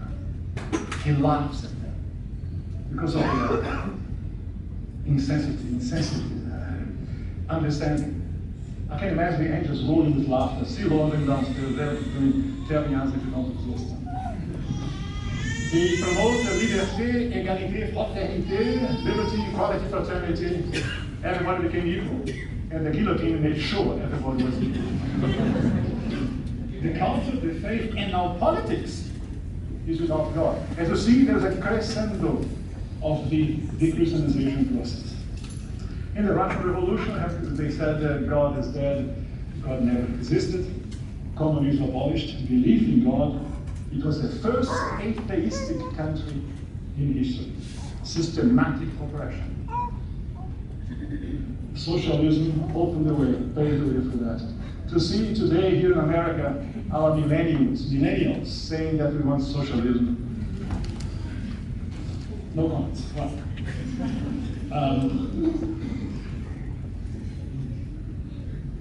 5 to 12 said that the Christianization is a continuous process. Today, we are redefining human nature. Today, with the gender ideology, that's the end of the process. There's nothing Christian, not even natural law is abolished. We identify ourselves as we please. Someone identifies himself as a woman, and the other one as a man, and as a black person, as a whatever else. The sin of the Amazon, the women priests, the identifying pronouns. I was asked by a student from university in Minnesota. He said to me, I identify myself as a they. I said, but you are not plural, you are singular. It doesn't matter. I said, okay, then you can address me as your Imperial Highness. We are friends, you can call me Sir Knight. This is so idiotic. It's nonsense. It's like these, I must tell this story. The famous transgenders today exist in the United States. People who believe that they are in the wrong body. Males locked up in female body and vice versa. I can identify with this because it happened to me. Yes. And in a difficult period in my life, I felt myself locked up in a female body. Then I was born.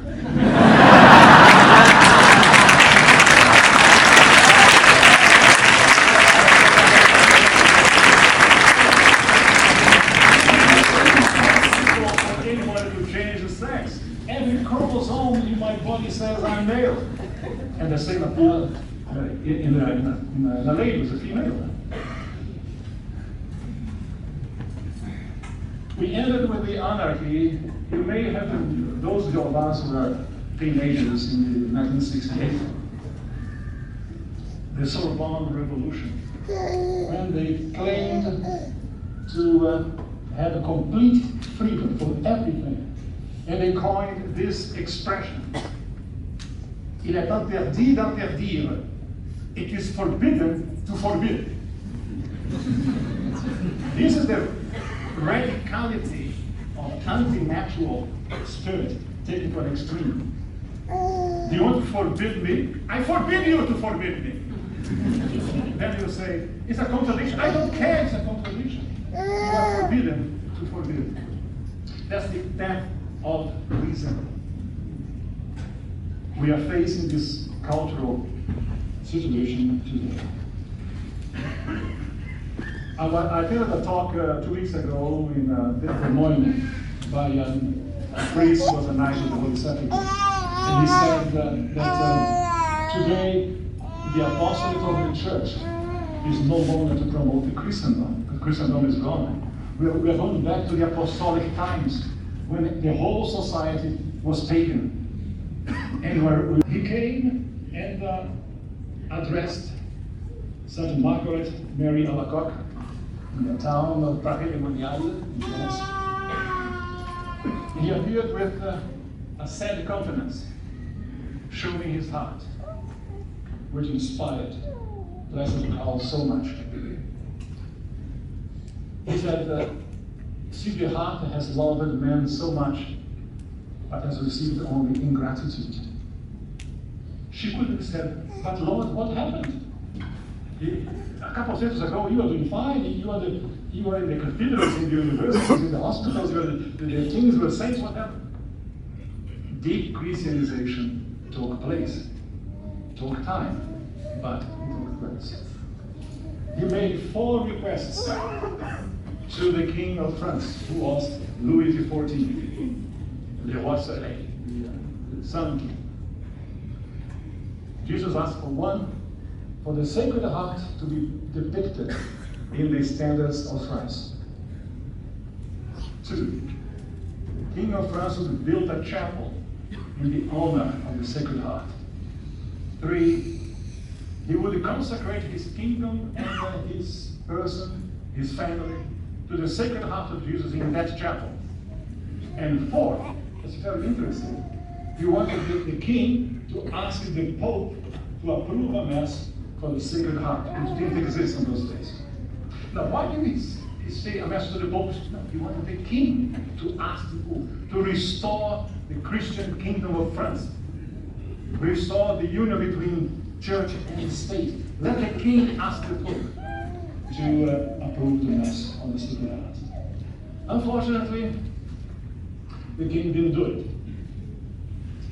And so what happened was that 100 years later, his descendant, Louis XVI, was taken to the guillotine. God takes very seriously our lack of seriousness. And Louis XVI, I read his will, his testimony, when he said, he promised if he could recover his throne, recover his crown, he would consecrate his kingdom. You do this and that and that and that. But it was too late. He went from there to the guillotine.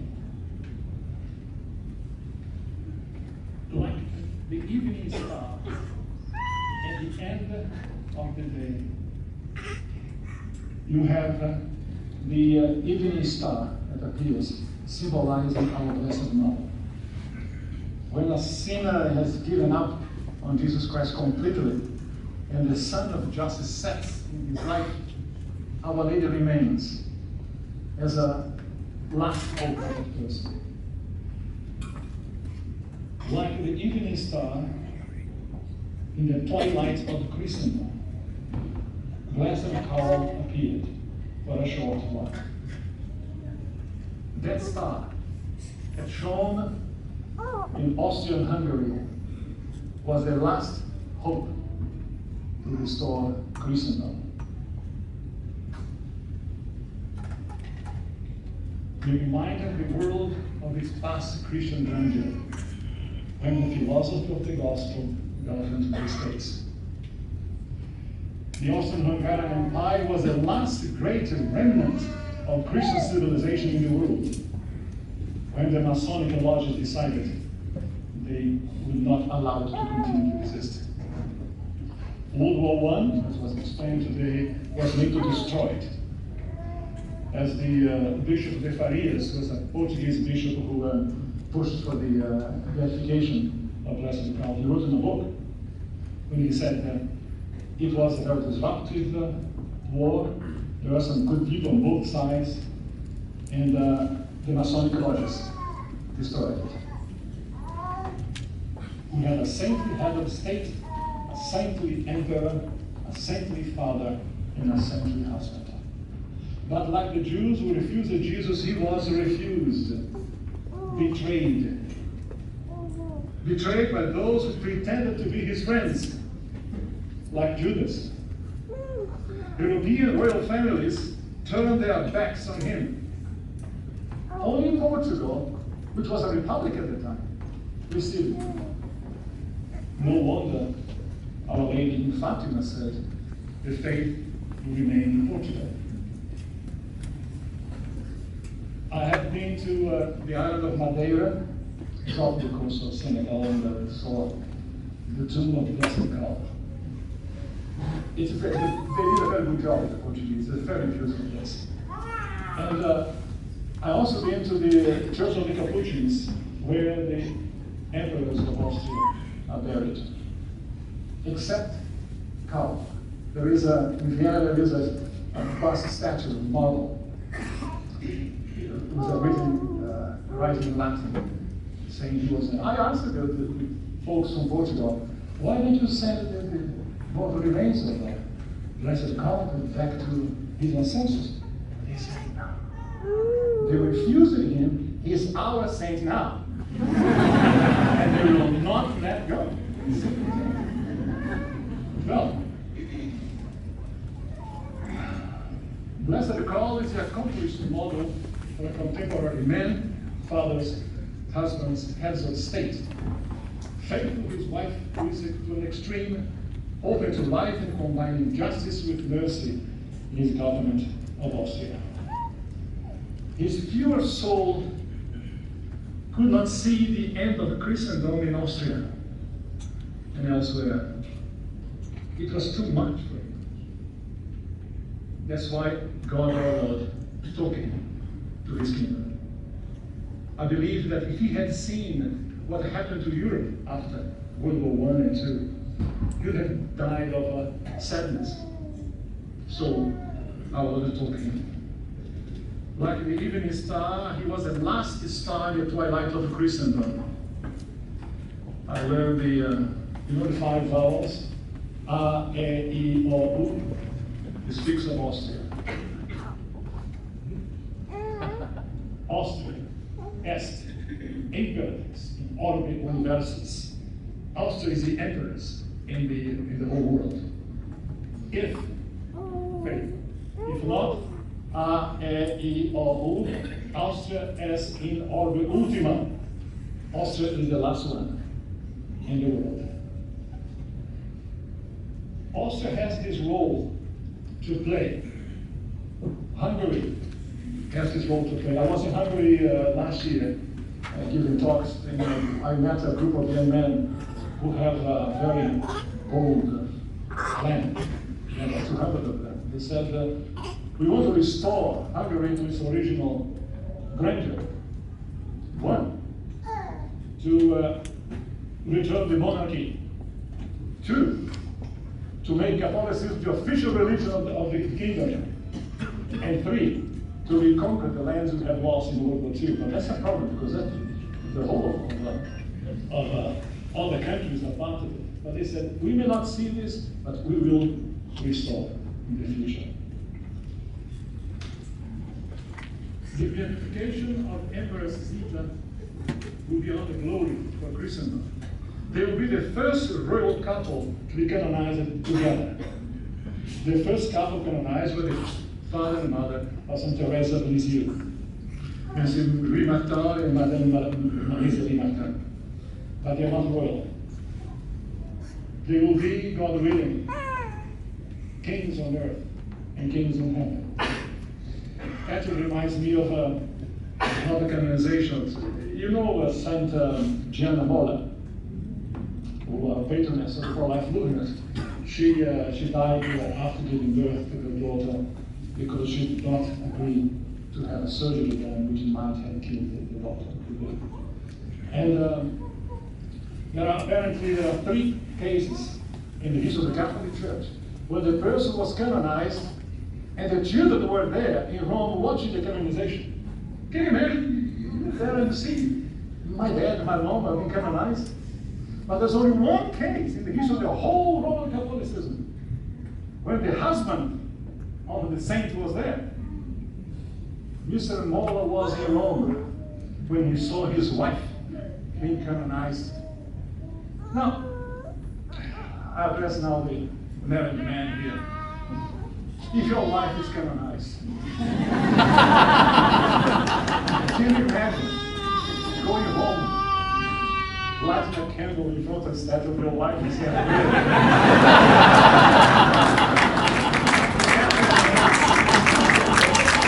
amazing. But this is what will be with our blessed Karl and his wife.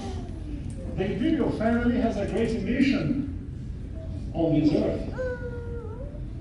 Bien sûr, parce que noblesse oblige. There is duties in nobility to promote devotion to blessed Karl and Zita as the accomplished models for families en route to defense of the family, which is the last bastion of Christendom. Our Lady said to Sister Lucia that the last battle would be to destroy the family. So we have to defend this family. Today, we face a dreadful crisis of faith in our Holy Mother Church. The church that he loved so much. He struggled to defend an empire. We struggle to defend a church. The Armageddon Synod is the greatest crisis in the church, 2,000 years of history. Under his protection and intercession, an example of some princes of the church, like Cardinal Müller, Cardinal Brandwiller, Cardinal HIRH, and some bishops, like Bishop Athanasius Schneider, and hopefully many others, who are called to stand up and defend our holy faith under the edges of blessed call. We are called ourselves to defend the faith. Deus nos vult, God wants us. Viva Cristo Rei, long live Christ the King.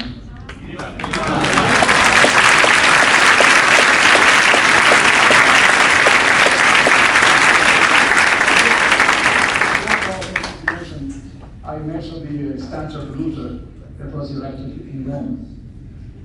A few years before, well, let's simplify it. You know the King Henry VIII?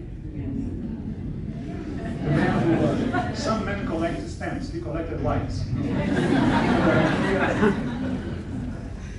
He wrote a book, Defense of the Seven Sacraments Against Martin Luther, when he was Catholic. And St. Thomas More helped him to write the book, and the Pope Leo, the defender of the faith.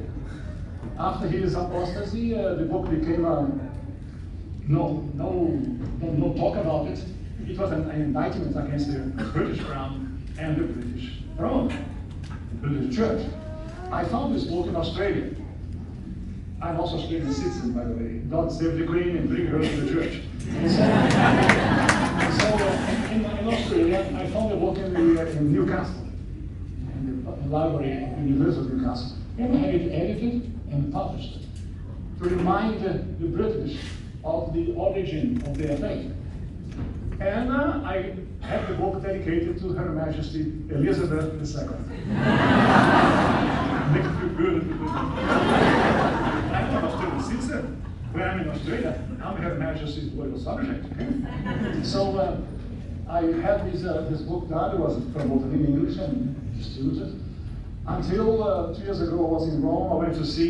I was trying to get two great men to write the preface and the posters.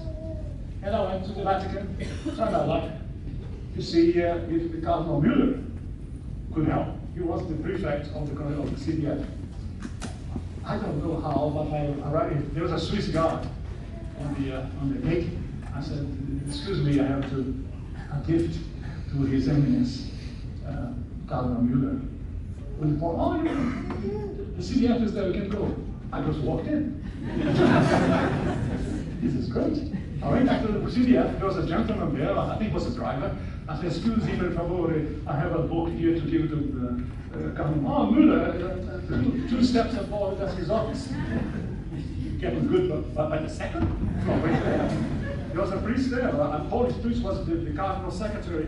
I said, "Excuse me, I have a book about the same story." And he said, "Oh, thank you very much. It's a good idea. Yes, he's here. Would you like to see him?" Yes, I would. So I walked. In no time, I'm sitting there at his office. And he said he would write a preface. Okay. I was very happy and I left. But he didn't write it. But then, Pope Francis exonerated him from the CDF. He was without a job. Then he emailed me, saying, "That book of yours, you still want him to office?" Yes, I do. So I sent to him, and the book is being published in German. He wrote the preface, and the posters, I'm very proud to say that His Eminence wrote it.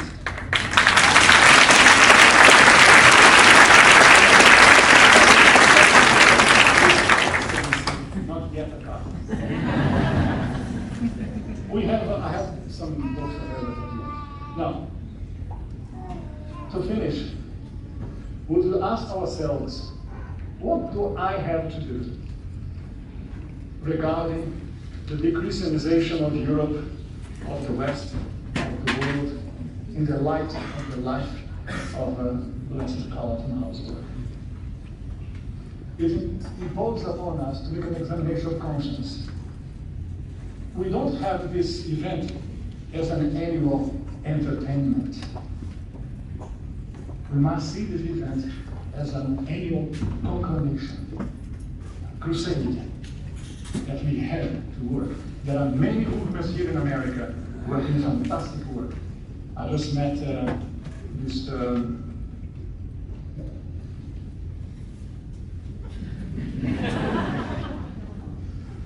Marshall.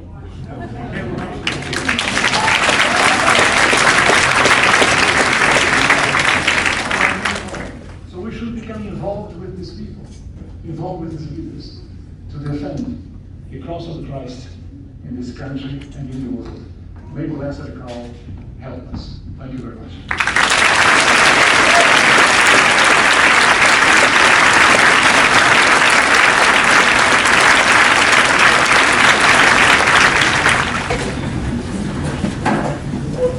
Praise be our Lord Jesus Christ. Your Imperial and Royal Highness, dear Princess Anna Maria, my dear brothers and sisters, I would like to speak to you about the theme, true reign and peace is only in Christ, and the true renewal of the Church and of human society. The Blessed Virgin Mary, the Mother of God, made in Fatima this comforting promise after speaking of the sins of humanity and the errors of Russia, that is to say, of atheism and communism. She said, "My Immaculate Heart will triumph." The triumph of truth and grace through the mediation of Mary begins to take place for the moment on a small scale, beginning in Catholic families, in Catholic youth, who still have the courage to swim against the current mainstream ideology, which wants to destroy life and family. It is a sign of hope and joy to see that many young people protest against this new atheist totalitarianism, and say, we will not accept this. And when asked why you don't participate, then they give this brief answer: because we are Christians. And with these few words, everything is said. Church and society are renewed today not by the masses, but by small groups, children, adolescents, fathers, mothers of family, priests, in whose hearts is still burning the love of Christ, and who are rooted in the Catholic faith. Those little ones who are often despised by the world and even by influential clergy in the church, they will calmly answer to the enemies of Christ and to Catholics who have defected to the ranks of the enemies of the faith, and even if among such deserters there are priests, bishops, and cardinals, they will say to them, I know whom I have believed.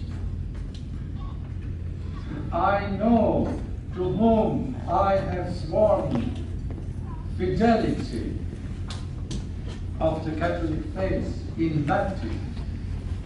I know the Catholic faith by the immutable catechism of my ancestors, my grandparents, my great-grandparents, by the life of the saints. Be faithful to death. This is what Jesus told to the first Christians in the book of Revelation. And with these words, Jesus addresses each of us today. Touching examples of this fidelity we have since the early centuries of the Church, which is similar in some ways to our time, because even then the Catholic faith was seen as a foreign body in public opinion, and true Catholics were regarded as alleged enemies of the people. In those days was the unwritten and sometimes formally sanctioned principle that said, non licet esse Christianos. That is to say, it is not allowed to be Christians. The reigning culture of today, or rather the counter culture of today, and the reigning opinion also say, if not literally and formally, but rather in fact, the same as the public opinion of the Roman Empire or the dictatorships of Freemasonry, Nazism, and communism said. It is not allowed to be Catholics. Today, Catholics are told they can be Christians or even Catholics, but under the condition of being Christians or Catholics fully adapted to the spirit and of the opinion and of the reigning culture. They may be Catholics, but under the condition of accepting the spirit of naturalism and Masonic radical anthropocentrism, of the equality of all religions, of the validity of tribal and shamanic rites.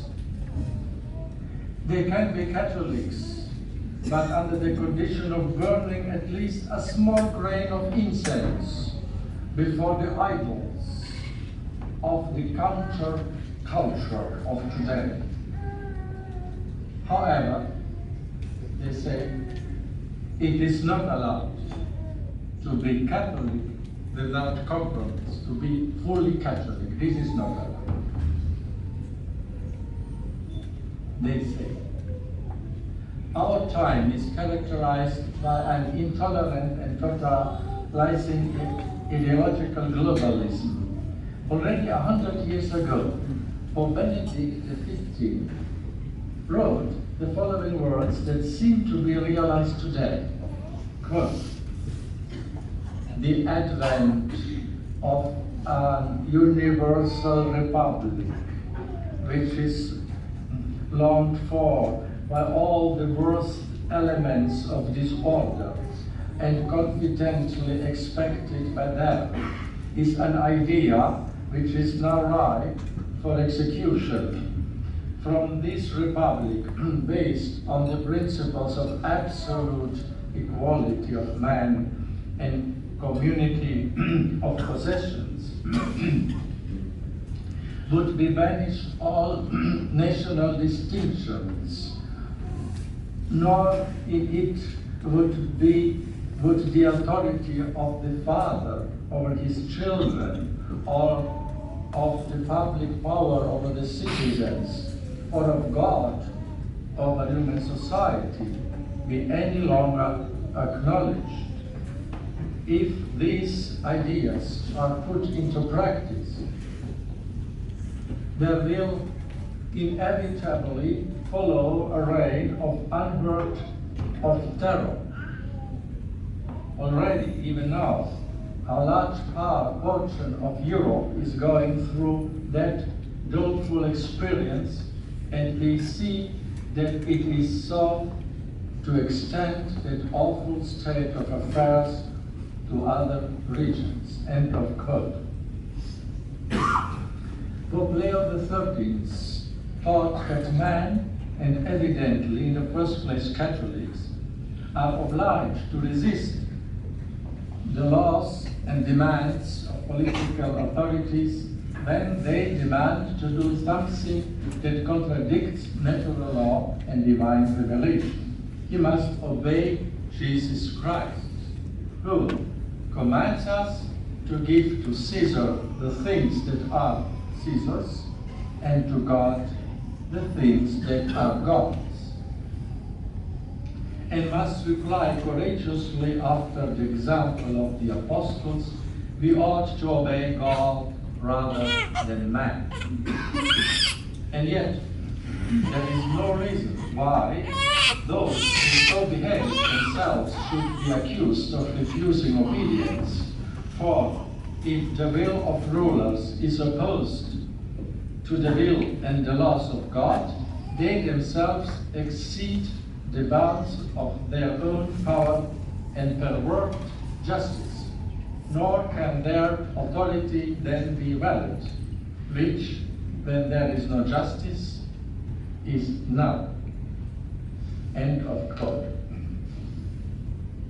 As in our days, so also in the first centuries of the church life, there were apostates and traitors among Catholics, and even among the ranks of high clergy. Apostates who burn incense grains before idols, though before different idols, yet always before idols. It happened in the city of Abytene in North Africa during the persecution of Diocletian in the 4th century. The priest, Saint Saturninus, was celebrating Holy Mass on a Sunday, attended by his congregation, but in secret, because Christians were not allowed to meet to pray.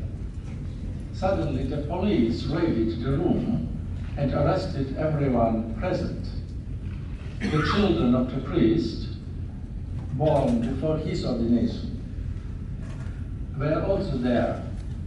They were called Saturninus and Felix, readers, lectors, Mary, a consecrated virgin, and Hilarion, a 6-year-old boy. All the faithful and their pastor were taken to the judge and then to jail for execution.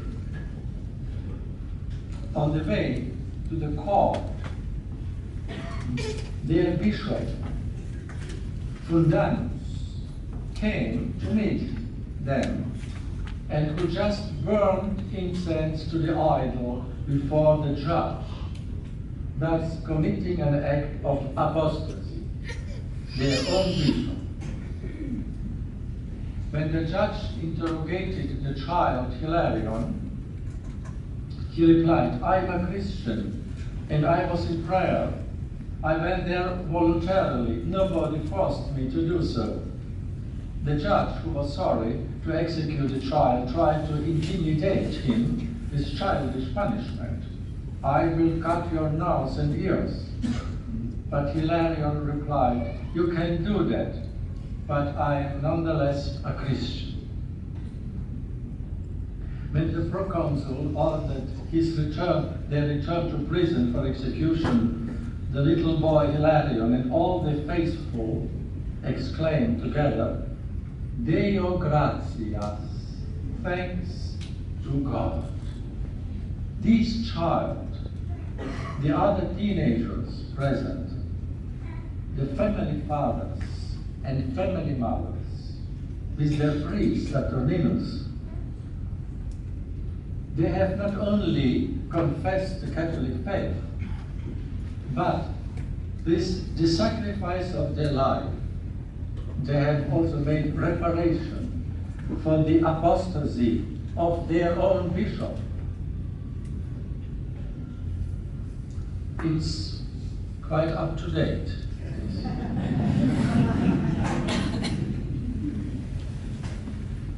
Nothing is more alien to the meaning of Jesus Christ and the gospel than to understand Christianity and the way to heaven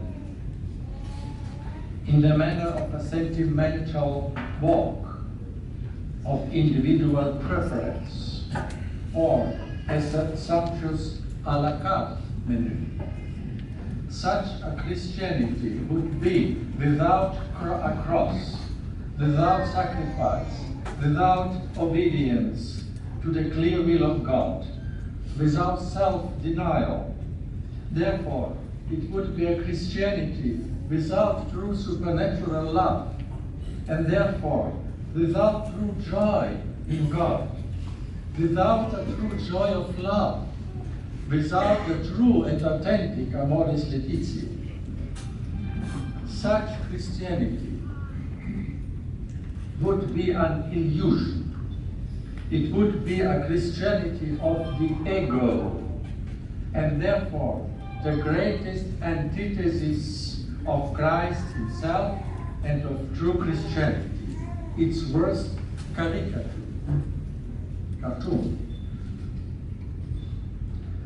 For the true renewal of the society and the church to have a more effective and lasting effect, it is essential that men, Catholics, and in the first place the shepherds of the church obey God's will. Obedience to God's will bring true peace. What is peace? And where is the true source of peace? The Holy Scripture tells us that peace is our Lord Jesus Christ himself. St. Augustine declares that peace for all things consists in the tranquility of the order. Tranquilitas ordis. Order, however, means that all multiple things are oriented to one, that is to God, and more specifically oriented to the will of God, as he made it known in the natural law and in the supernatural revelation. Pope Pius XII pointed out the contempt of natural law as the true root of all the evils of modern society. But it is certain that the radical and ultimate cause of the evils which we deplore in modern society is the denial and rejection of an universal norm of morality, as well for individual and social life as for international relations.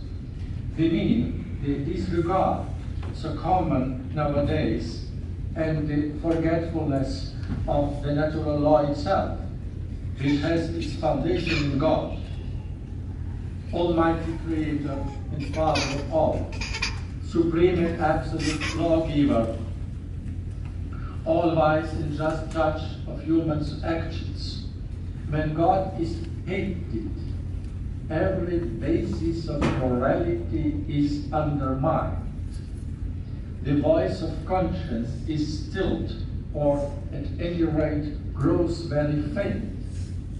That voice which teaches even to the illiterate and to the uncivilized tribes what is good and what is bad, what lawful,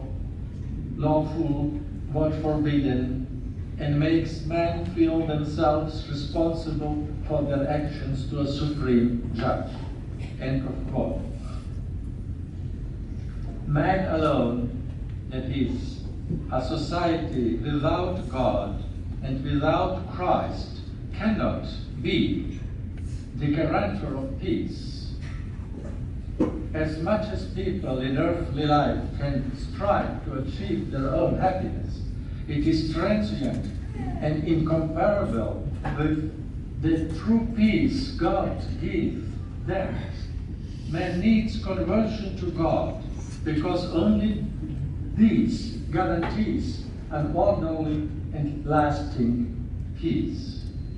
Terrestrial and temporal goods have been granted by God on the condition that man who uses them in the right way obtains greater and more sublime goods, nothing less than peace and glory in eternal life. And this consists in loving God truly and eternally, and the neighbor in God. The renewal of the society takes place ultimately with the establishment of the social kingship of Jesus Christ. We possess the ever valid and incomparable teachings on the social kingship of Jesus Christ from the magisterium of the Church. Pius XI taught, quote, "It would be a great error to say that Christ has no authority whatever in civil affairs, since by virtue of the absolute empire over all creatures committed to him by the Father, all things are in his power. Nevertheless, during his life on earth, he refrained from the exercise of such authority, and although he himself disdained to possess or to care for earthly goods, he did not, nor does he today, interfere with those who possess them. Thus, the empire of our Redeemer embraces all men. His empire includes not only Catholic nations, not only baptized persons, who, though of right belonging to the Church, have been led astray by error, or have been cut off from her by schism, but also all those who are outside the Christian faith, so that truly the whole of mankind is subject to the power of Jesus Christ. Nor is there any difference in this matter between the individual and the family or the state, for all men, whether collectively or individually, are under the dominion of Christ. In him is the salvation of the individual. In him is the salvation of society. Neither is there salvation in any other, for there is no other name under heaven given to man whereby we must be saved. He is the author of happiness and true prosperity for every man and for every nation. If therefore the rulers of nations wish to preserve their authority, to promote and increase the prosperity of their countries, they will not neglect the public duty of reverence and obedience to the rule of Christ. With God and Jesus Christ, we said, excluded from political life, this authority derived not from God but from man, the very basis of that authority has been taken away. Because the chief reason of the distinction between ruler and subject has been eliminated. The result is that human society is tottering to its fall because it has no longer a secure and solid foundation.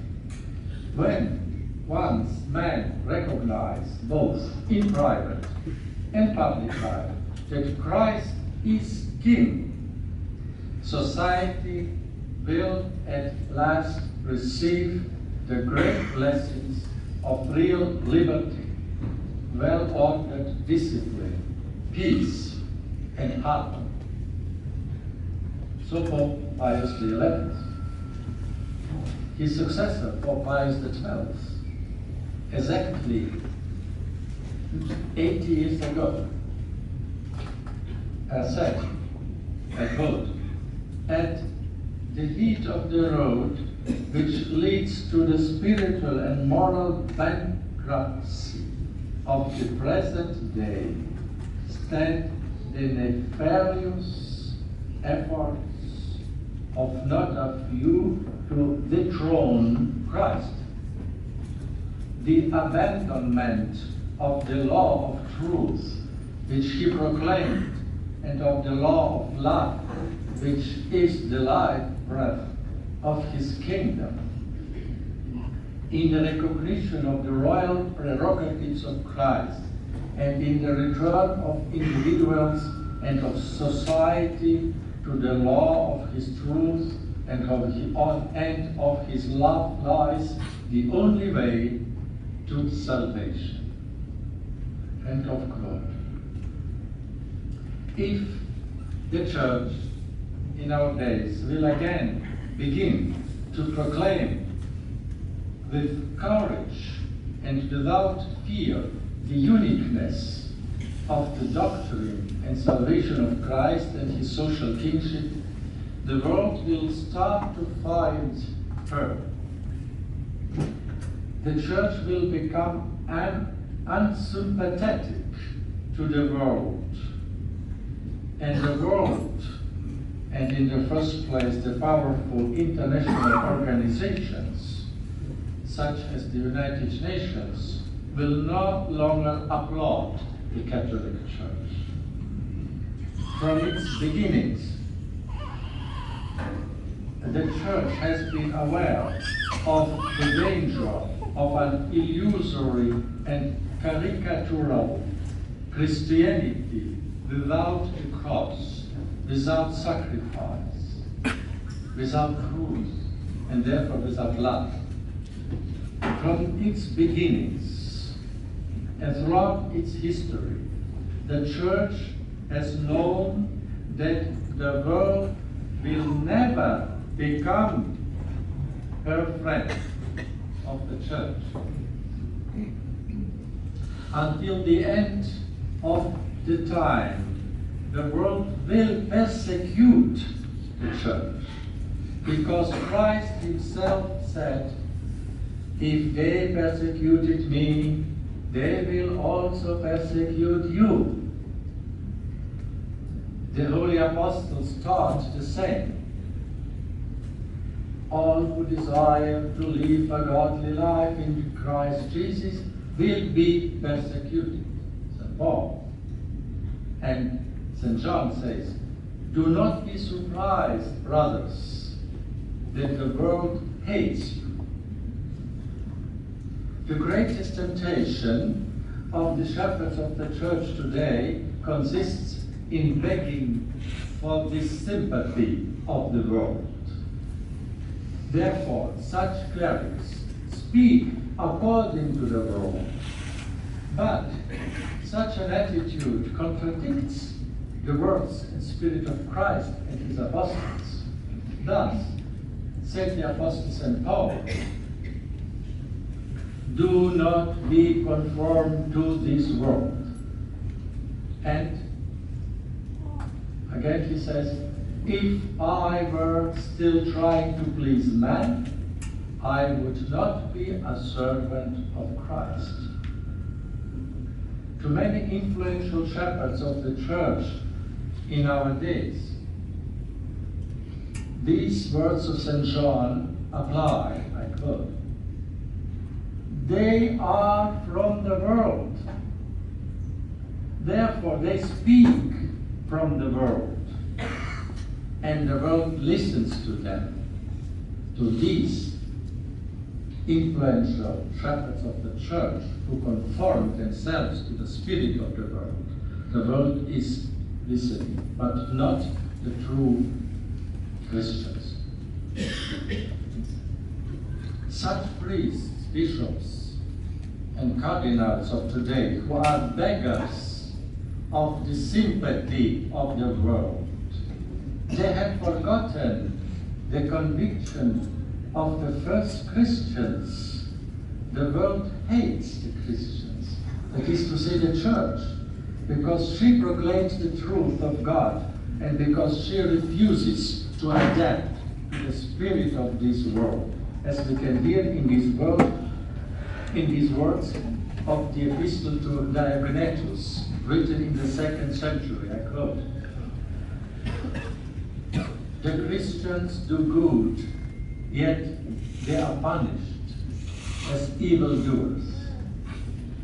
When punished, they rejoice as if wicked into life. They are assailed by the Jews as foreigners and are persecuted by the pagans. Yet those who hate them are unable to assign any reason for their hatred. To sum up, all in one word, what the soul is in the body, Christians are in the world." So, end of quotation. The first Christians and all the generations of true Catholic believers that have always taken seriously these words of the Apostle St. Jude, quote, "Fight earnestly for the faith once delivered to the saints. Be mindful of the words which have been spoken before by the apostles of our Lord Jesus Christ, who told you that in the last time there should come mockers, walking according to their own desires in ungodliness. These are they who separate themselves, sensual men, having not the Spirit. But you, my beloved, building yourselves upon your most holy faith, praying in the Holy Ghost." So, St. Jude. A society without the reign of Christ becomes darkness, as Pope Pius XII actually stated exactly 80 years ago. Quote, "The Holy Gospel narrates that when Jesus was crucified, there was darkness over the whole earth, a terrifying symbol of what happened and what still happens spiritually wherever incredulity, blind and proud of itself, has succeeded in excluding Christ from modern life, especially from public life, and has undermined faith in God as well as faith in Christ. The consequence is that the moral values by which in other times public and private conduct was gauged have fallen into disuse, and the much wanted civilization of society, which has made ever more rapid progress, withdrawing man, family, and the state from the beneficent and regenerating effects of the idea of God and the teaching of the Church, has caused to reappear in regions in which for many centuries shone the splendors of Christian civilization in a manner ever clearer, ever more distinct, ever more distressing, the signs of a corrupt and corrupting paganism." End of quote. The revealing doctrine of Christ, the true Catholic faith, is also the guarantee of the peace and prosperity of the individual as well as the society. We find that truth in the following perennially valid teaching of Pope Pius XII. "Many perhaps, while abandoning the teaching of Christ, were not fully conscious of being led astray by a mirage of glittering phrases, which proclaimed such estrangement as an escape from the slavery in which they were before held.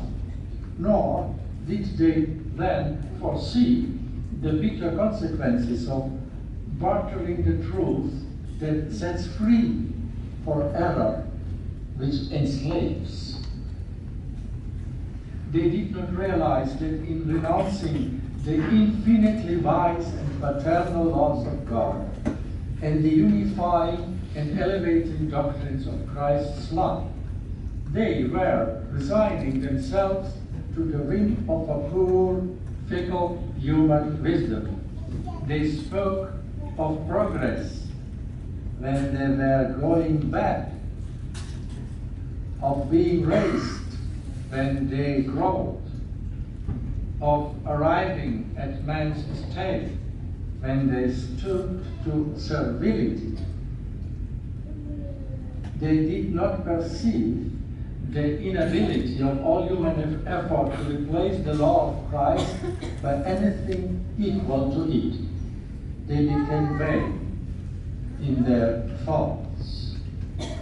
The weakening of faith in God, in Jesus Christ, and the darkening in men's minds of the life of moral principles, there disappeared the indispensable foundation of the stability and quiet of that internal and external, private and public order, which alone can support and safeguard the prosperity of states. End of quotation. The Catholic faith is the greatest treasure that God has given us here on earth. Because without true faith, it is not possible to please God. Saint Vincent of Lerins, a theologian from the 5th century, said, I quote, "The true and authentic Catholic is the one who loves the truths of God and of the Church, body of Christ. He who puts nothing before divine religion and the Catholic faith, neither the authority of a man, nor love, nor genius, nor eloquence, nor philosophy. But detaching from all these things and remaining solidly firm in the faith, he is willing to admit and believe only what the Church has always and universally believed. This is faith." End of quote. Our most urgent duty today is to proclaim the exclusivity of Christ, the exclusivity of his teaching, of his redeeming work, and of his social kingship. If responsible members of the hierarchy nowadays refuse to do it because they beg the sympathy of the world and they fear contradiction and persecution, then the lay faithful must do it. Unprecedented time of darkness within the Church, an hour of the lay faith, so that they may, with filial love for their mother, the Church, make shine the force of the vows of their baptism and confirmation. Pope Pius XII made prophetically such an appeal already 80 years ago. Quote, "Can there be a greater or more urgent duty than to preach the unsearchable riches of Christ to the man of our time? Can there be anything nobler than to unfurl the ensign of the King before those who have followed and still follow a false standard, and to bring back to the victorious banner of the cross those who have abandoned it? What heart is not inflamed is not swept forward to help at the side of so many brothers and sisters who, misled by error, passion, temptation, and prejudice, have strayed away from faith in the true God and have lost contact with the joyful and life-giving message of Christ.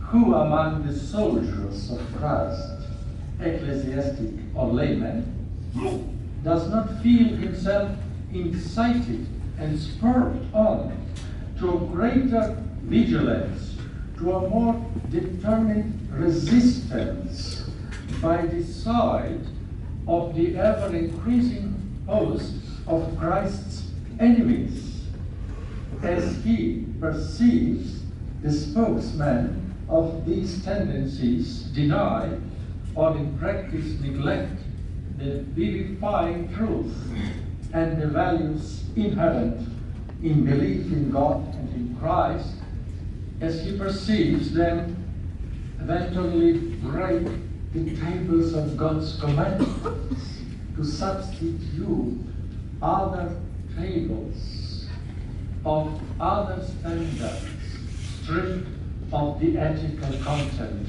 of the revelation. Standards in which the spirit of the Sermon on the Mountain and the spirit of the cross has not legs more. End of quote. In modern times, we possess an admirable example in the life of our blessed Karl of Austria, the last emperor of Austria and king of Hungary.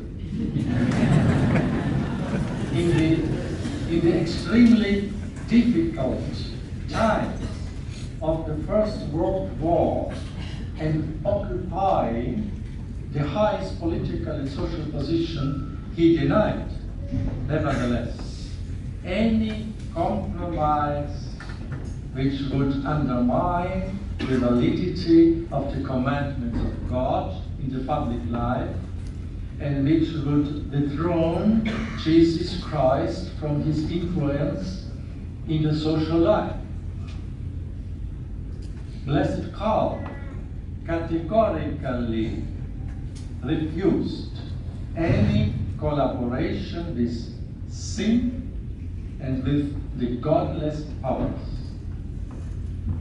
During his Swiss exile, more than once, high-level exponents of the Freemasonry had offered to Emperor Karl to work for the recovery of his throne, but under the condition of a freer marriage legislation, under the condition of a freer Freemasonry in Austria.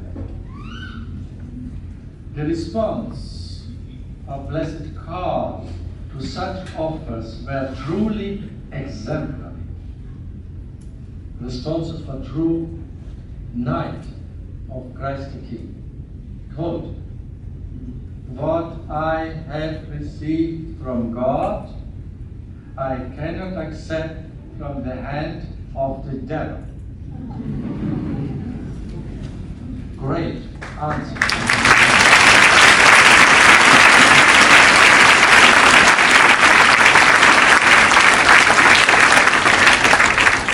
Unfortunately, I have to say that today churchmen behave themselves in the contrary. Bishops and cardinals, they say, what I have received from God, I will receive also from the hand of the devil. These we are witnesses of this. What a glaring contrast we see between such a heroic testimony of Blessed Karl, of the fidelity of his baptismal vows, on the part of a lay priest. He was a layman, And what a contrast to those churchmen who in our days actively collaborate with the promotion of sin. Churchmen actively collaborating with the promotion of sin and with the anti-Christian and Freemasonic powers. Such churchmen betray not only their own baptismal vows, since they are baptized people, but even more, they betray the vows of their priestly and episcopal ordination. Indeed, many influential churchmen in our days engage in promoting the equality of all religions, the substitution of the mission evangelization with the so-called interreligious dialogue. In this way, they not only betray Christ, but they commit a great and sin against the love for their neighbor who does not know Christ. Those, however, who are bringing to the people of our dark age the light of Christ's truth and the sweetness of his kingdom are in fact the greatest benefactors of humankind. In that sense, we may understand that we recall also the following prophetical words of Pius XII 80 years ago. I quote,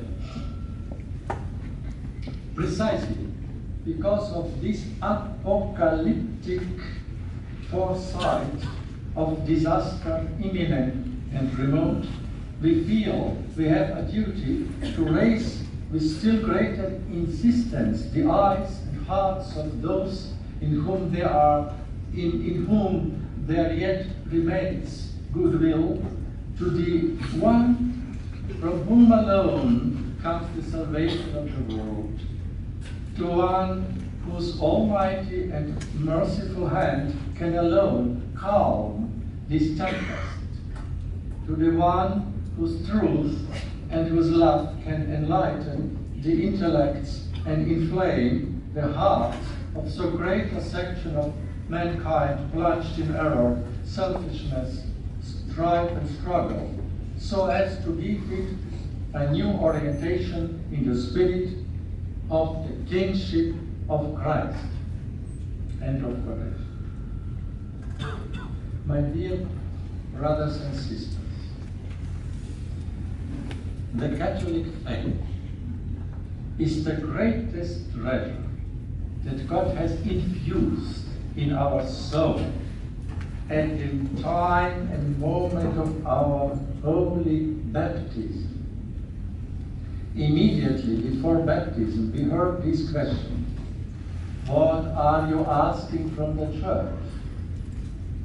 The godparents spoke on our behalf, or if we were adults, we said this decisive word: the faith. This faith means the Catholic, intact, pure faith. Not half Catholic, the pure, full Catholic. And the next question was, and what gives you the faith? And the answer was again extremely short, decisive, and unsurmountable. Eternal life. Be faithful until death, and I will give you the crown of life. And that is all that matters. Thank you for your attention.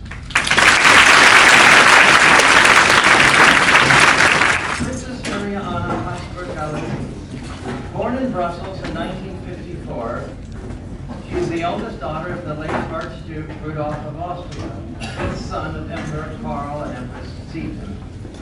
Growing up in a faith-centered family, the young Archduchess Maria Anna suffered the early death of her mother, Countess Xenia, of of Russia in a car accident. And also later, her youngest brother, Archduke Johannes, whose short but exemplary life caused the family ever afterward to consider him their special intercession in heaven, intercessor in heaven. Princess Maria Anna went to school in Brussels, Belgium, and then to the University of Louvain, studying economics, politics, and sociology. She began working in the financial industry in Brussels and New York. Her Highness met her future husband, Prince Piotr Galitzine, himself of a Russian noble family tracing its roots to the 14th century. They married in 1981 and have 6 grown children, 4 girls and 2 boys, and several grandchildren, with more seem to be coming every year, in fact, I've noticed. Glory to God. Born an Archduchess, thank you. Born an Archduchess of Austria. She goes by her title as Princess Maria Anna Galitzine, since she is married to a Prince. They have lived in California, Luxembourg, Russia, back to the United States, Chicago, and now Houston.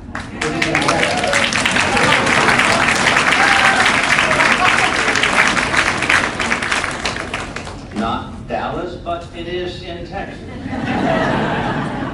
Princess Maria Anna continues to advocate for families and children and takes an interest and active role in the Emperor Karl League of Prayer.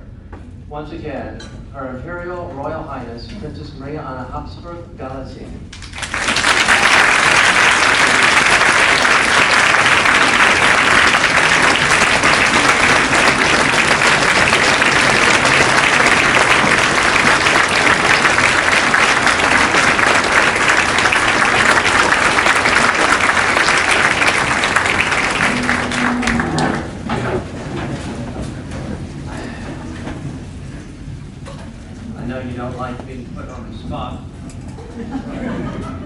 When my father came to his mother and her sister with the permission to get married to Countess Ksenia Chernichov-Bezobrazov, Russian Countess, my grandmother immediately saw that there could be 2 problems. The first problem was the situation of her family, and the second one was her Orthodox faith. The first problem was very quickly resolved because my grandmother had some research made on, and the family of my mother is a very old family who comes from the Boyar surrounding Peter the Great, and then later on were related to the Romanov family, so there was no problem on that side. The other problem was more complicated. I'm gone. More complicated because my mother was very faithful to the Orthodox Church and also very respectful to her parents that were also Orthodox. So she didn't want to change faith to become the wife of my father.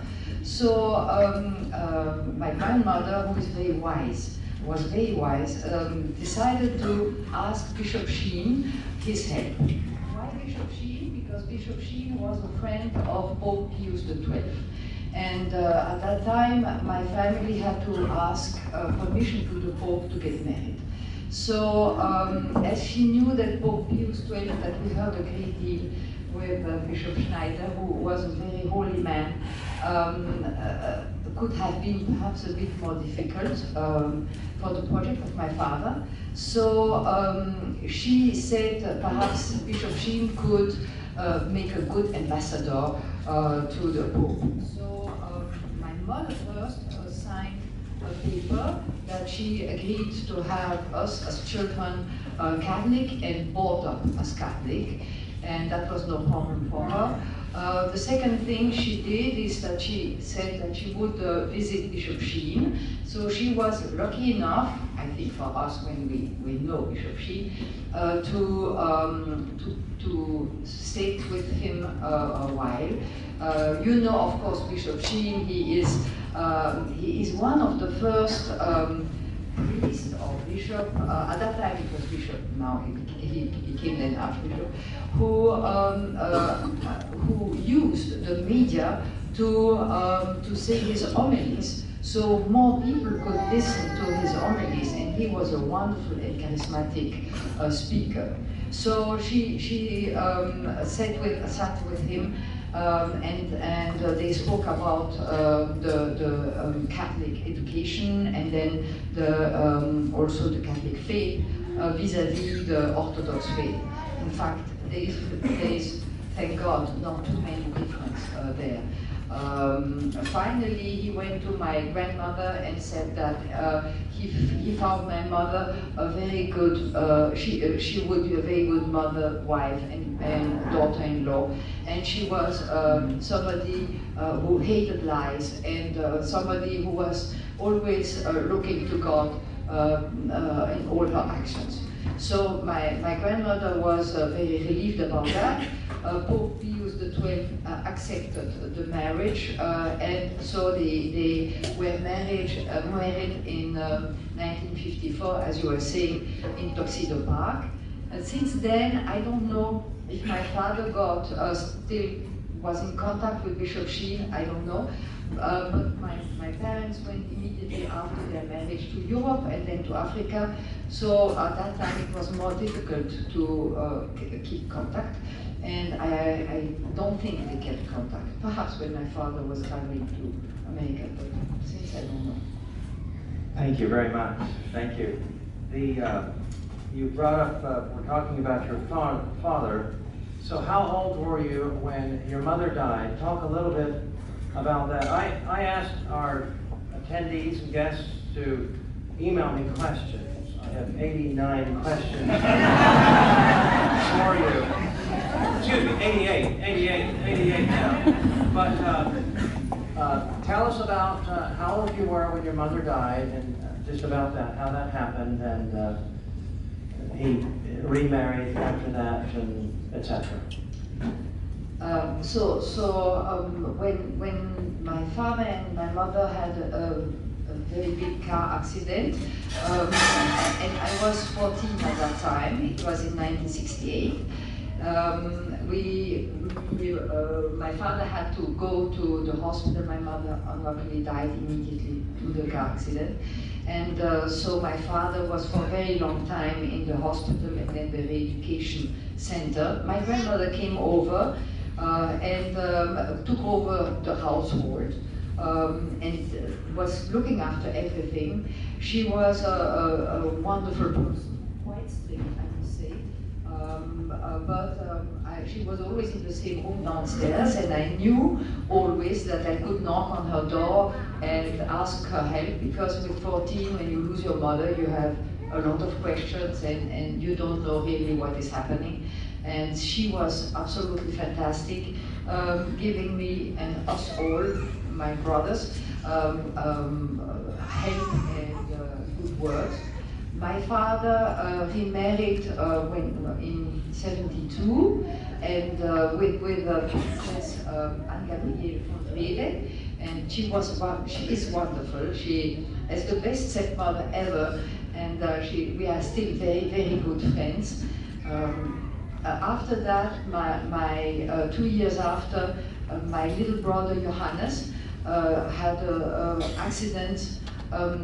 Bus hit him when he was on bicycle, and he unluckily died. It was terrible for my family and mostly for my father. But I must say that my father, I saw through my father the real Christian way to have so much sorrow, but to take it in prayer, and to take it also giving all his sorrows to God.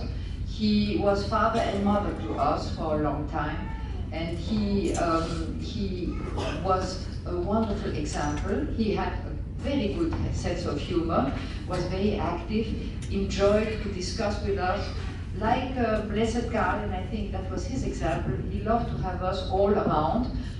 He was a person who helped us in everything in school. He was a great mentor for all our studies, religious studies, and until now, his example is still helping me through my life. Your father died 8 years ago now? Yes. He was in his 90s. Okay. He was 3 years old when his daddy, Blessed Karl, died. Is that correct? Exactly. We've seen pictures of him. So if there was a picture, a family picture of all the children, all 8 children, what number would he be? He was number 6, the 5th boy, number 6 child. Okay. Thank you very much. Your grandfather, Blessed Karl, most biographies put down his strangely early death to pneumonia. I don't know if everybody knows, but so he was basically arrested, separated from his children, put on a ship with his wife, the Empress, and they didn't know where to take him. But they finally took him to the island of Madeira, which is a Portugal possession off the coast of West Africa. And when he arrived there, he died just a few months later, 3.5 months later, on April 1st, 1922, at the age of 34. But I've heard you say that your grandmother says that he died of a broken heart. Is that, did she mean that like that it sounds, or? So the historians were completely right that my father, my grandfather had one day decided to come down from the Monte, the Villa del Monte where they lived, and he took with him his Otto, his elder son, and Adelheid, his daughter, and they went down to Funchal to buy a present for the little boy, Karl Ludwig, his other son. And so there is a big change of temperature in that island between the mountains and the city next to the sea. So probably when he was climbing up the road, he got cold and then a cough, and he was coughing a lot, and then started the fever, but he always refused to have the doctor coming to see him because he said, no, please, let the doctor come only when the children are sick. And finally his fever was so high that my grandmother then asked some doctors to come. 2 of them came, but at that time one of his lungs was already very much attacked, and the second one started. His fever couldn't get down, and they tried, at that time you have no antibiotics, so they tried with very painful methods to help him out. The camphor injection was very painful, and very hot glasses on the back. It didn't help, and his fever became so strong, and then finally, unluckily, he died. But I must say, when I was talking to my grandmother about his death, she said, it's not only the pneumonia who that made him dying, but it was also that first he was quite fragile as a person in his health.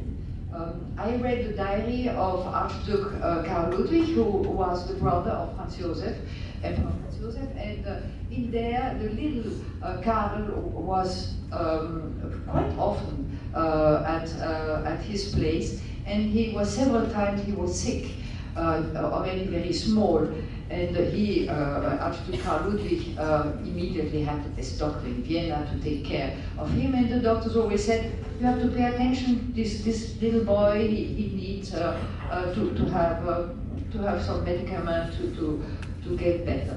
And also, when he was young, he had to go to spas from time to time for his health, and that's where he met also my grandmother, entre autres, and so he knew her when they were very small, but he met her and talked to her more during this spa time, and you know the rest. And then after that, when he was already married and the emperor, he got some heart attacks. One absolutely, after the second time he tried to come into Hungary, he was pushed out by Horthy, and that he trusted, and he stopped at the Abbey of Tichony in Hungary, and there he got a terrible heart attack. I think my grandmother thought that it was also the stress to have lost what he was trying to do, mostly why he did that, and not a lot of people knew that perhaps, that the Pope Benedict XV at that time asked him to try again to restore a kingship in Hungary, because the Pope was afraid about the influence bigger and bigger of the communists coming down. So in King Karl, I must be in the wrong place here. In King Karl, he saw somebody with his faith and the way he understood the people, he could stop the communist influence. So when they came into Tichony, probably also Emperor Karl was so unhappy or so horrified to have not, like he promised, protect his people, not to follow what the church said through the Pope Benedict XV, and also, of course, not knowing what would happen now with his family, because he knew that twice going away from Switzerland, at that time the Allies won't let him go back, and he would probably have to go very far away, and he was also afraid about his children. And this is why my grandmother was saying that his constitution was already very much weaker. That's why when he got this very strong pneumonia, his death came also. That's what she said to me. Yes, thank you. And that sort of merges with the next thought that after the war, he was not allowed back to the empire, to Austria, to Hungary, and for decades, no Habsburgs were allowed into Austria. Today, his remains are still not in Austria, though Mr. de Souza suggests that that's Portugal who doesn't want to release them, which I wouldn't either. New York, Peoria all over again. Sorry. So what was it growing up? I'm sure everyone wants to know. What is it growing up knowing you're of a royal household, royal family? There were what today would be billions of dollars of wealth that your grandfather did not take with him, unlike the German emperor at the time. And being forbidden to go to your ancestral land and not being able to enjoy that whole royal thing, you know? So what is it like growing up knowing all of that? Can you talk a little on that? So I will tell you, we grew up in a very warm and happy family. We stayed my first 7 years were in Africa, so it was a beautiful country, and we were all together there, very happy. Then my father moved to Belgium, where he got work in a bank, and so we, of course, moved all together there. And I went to school there and then to university, at the University of Louvain. And so when we were smaller, my father always talked about our family, the history of our family, but in such a way that this was no perk. This was this family. When you were in this family, you had to give an example. You have to be always Christian example in whatever you do. If you play, if you study, when you go to mass, you cannot act like you wish to do, perhaps from time to time. And so it was more restrictive than fun. The only time when I was small, when I was in school, where I found that to be in a royal family is not too bad, is we were in Belgium, and King Baudouin invited us in his castle Laken for some reunion or conference, and this was during school time. So, and as you cannot say no to a king, so we got the permission to get out of the school. So that, I thought, that was a very good there is not really a lot of perk to be in a royal family. But your husband, who could have joined us today, but he couldn't after all, is a prince, a Russian nobility, Prince Pyotr. So was it required that you sought out, Russian nobility to marry into? No. Not anymore. Yes, there is a certain education, if you want. We, as all of you, I'm sure, wanted to get married to somebody who shared the same belief than we have, the same education, and that was for my parents or my father important. When I started to work in Brussels in a bank, and they, after 1 year, sent me over to America. I was very happy in New York, and my father then asked several of our family friends to look over me. I was just 18, so to take me out or something like that. And that's how I met my husband, Piotr. I, for the longest time, didn't know what was his last name, and we were in a group of friends, and so we did lots of things together, and we shared quite a lot of hobbies, like the sport, fishing, walking in nature, reading. We loved both to read. And so we got closer and closer, and we had the same Christian ideas. Even if my husband was Orthodox, or is Orthodox, and I, of course, Catholic, we discussed a lot about that, but we shared the same fundamental ideas. So after a while, we decided we get along so well, it's wonderful, and we were more and more happy together, so we decided to get married. And I must say that 38 years after, we are still very much in love and very happy, have 6 children, and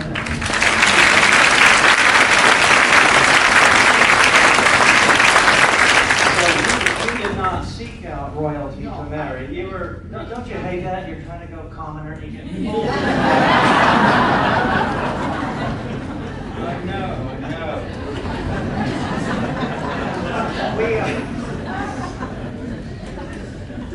He was just a wonderful man. All right, so Habsburgs were not allowed in back to Austria for decades, but I heard that somebody in your family, you, made an attempt to sneak in somehow, and if you could speak about that and any other criminal past of yours, I'd love to hear that. How did that happen?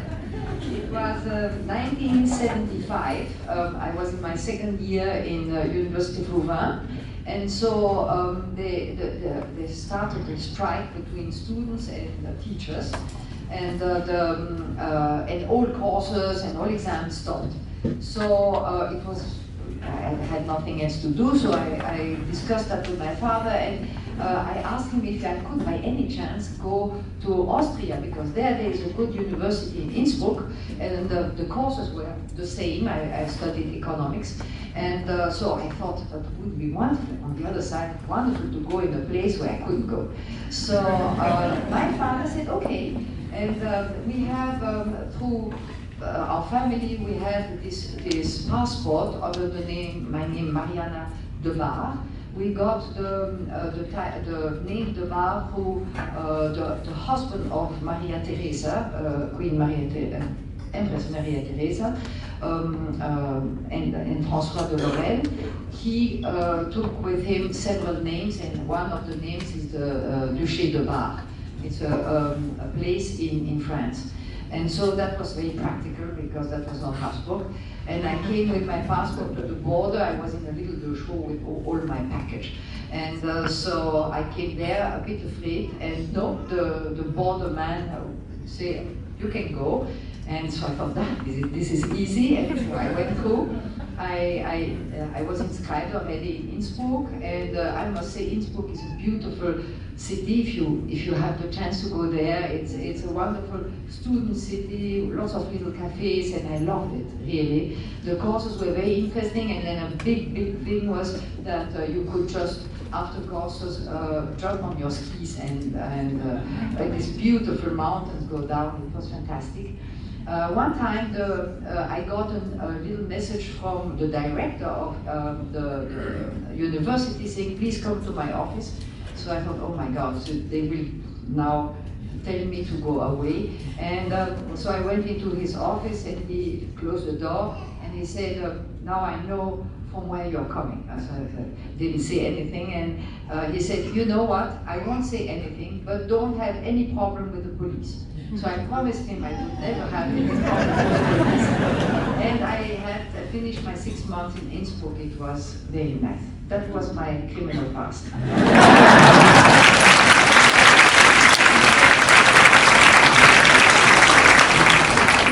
Someone here is going to check that story.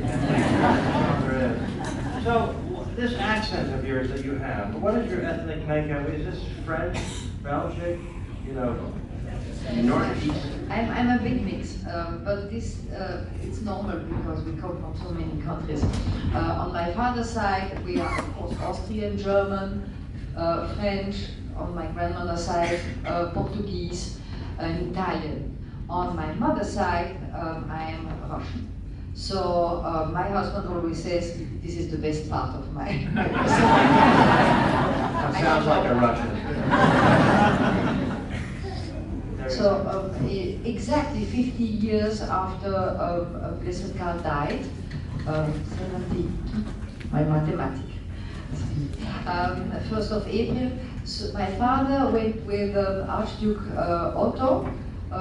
Both of them came to the Madeira, and they opened the sarcophage. My father told me, so it's really true, I believe him, that, and Raymond also, yeah. He was completely incorrupted, and of course this was a very big piece of news for beatifying my grandfather. Okay, excellent.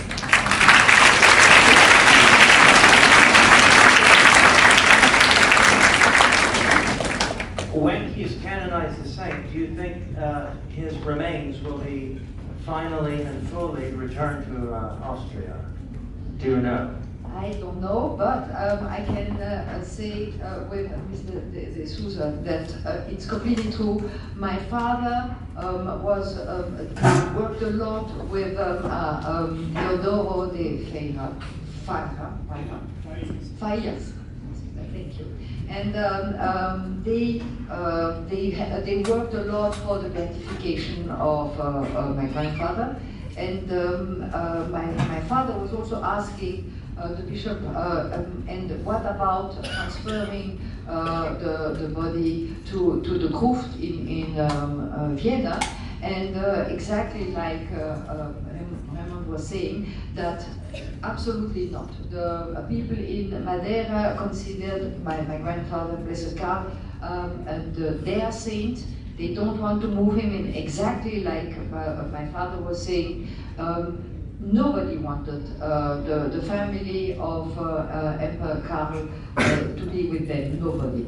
The only people who opened their arms for him was the people in Madeira. And why now that everybody wants him suddenly, should we move him? I completely agree with this, but I don't know how it will be if, God willing, Blessed Karl will become a saint. I don't know.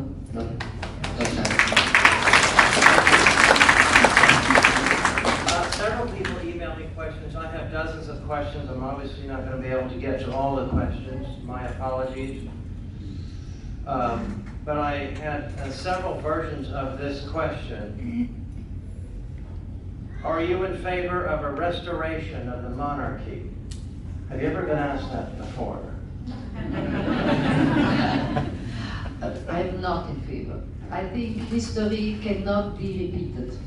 I think it would be, of course, perhaps it will happen, but it will be surely not in the way the empire, the Austrian Empire and the Hungarian kingdom was before. It's not possible.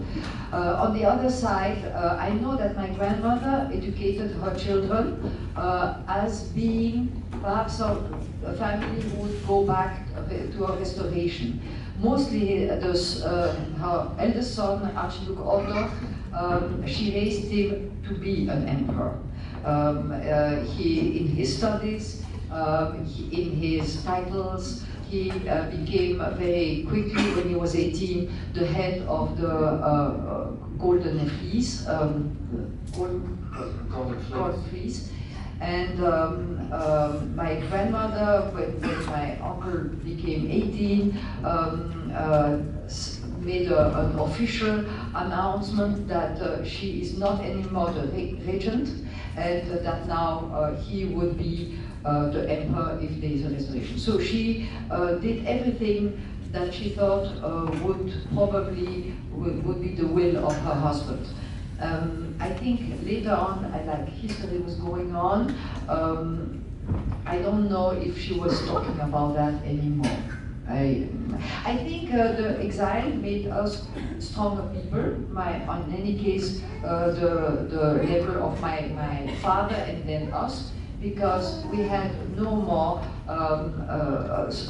easy way to live. Everybody had to fight for working, and everybody was very proud of what they did themselves. So in general, I think it was, if you can say so, that's my opinion, it was good for our family, as a person, but not for the history. Because probably when my grandfather, if he would have stayed emperor, would have changed the policy. He wanted to make a federation out of Austria, and I think the world that we know now and the Second World War would have perhaps been not there. Yeah, I agree with that. A lot of historians agree with that. Recently, there was a big exposition of art in Houston, your hometown now, your town now, which one of the questions was, what brought you to Houston? I know that your husband depends his work brought him to Houston, brought you all to Houston. One of the questions I got is, what do you think of the Habsburg art exhibition and collectibles, and antiquities, etc., that was in Houston? It's finished now, right? Yes. What did you briefly think about that? It was a beautiful exposition, very, very beautiful, very well done. The director of the museum asked us to help a little bit, so mostly talking to journalists and so on. But I think it was good. I think the religious side of of Blessed Karl and also of the Emperor Franz Joseph was, of course, completely not present, but they were beautiful painting. And one of my favorite painting was the last one. It was a painting of carrots of where my grandmother was sitting in there, beautifully dressed with a crown, and little Archduke Otto. And so that was for the crowning of Kaiser Karl in King Karl in Hungary. And that was the painting, and I thought it was a very nice painting.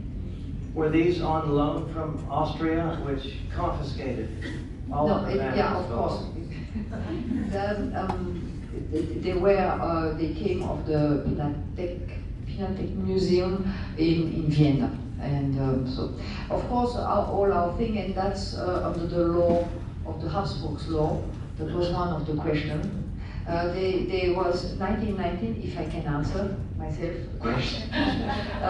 1919, still when my father was not born, he was born in September, that was in April 1919, the first chancellor in Vienna decided to, because he was quite afraid from the Habsburg, to make the Habsburg law. And the Habsburg law was saying that no Habsburg in the direct line could enter Austria only if he refuses all his rights, everything, and made allegiance to the Republic of Austria. The second was that no Habsburg would become president of Austria. And the third one, we don't want to be president of Austria, we want to be of Austria.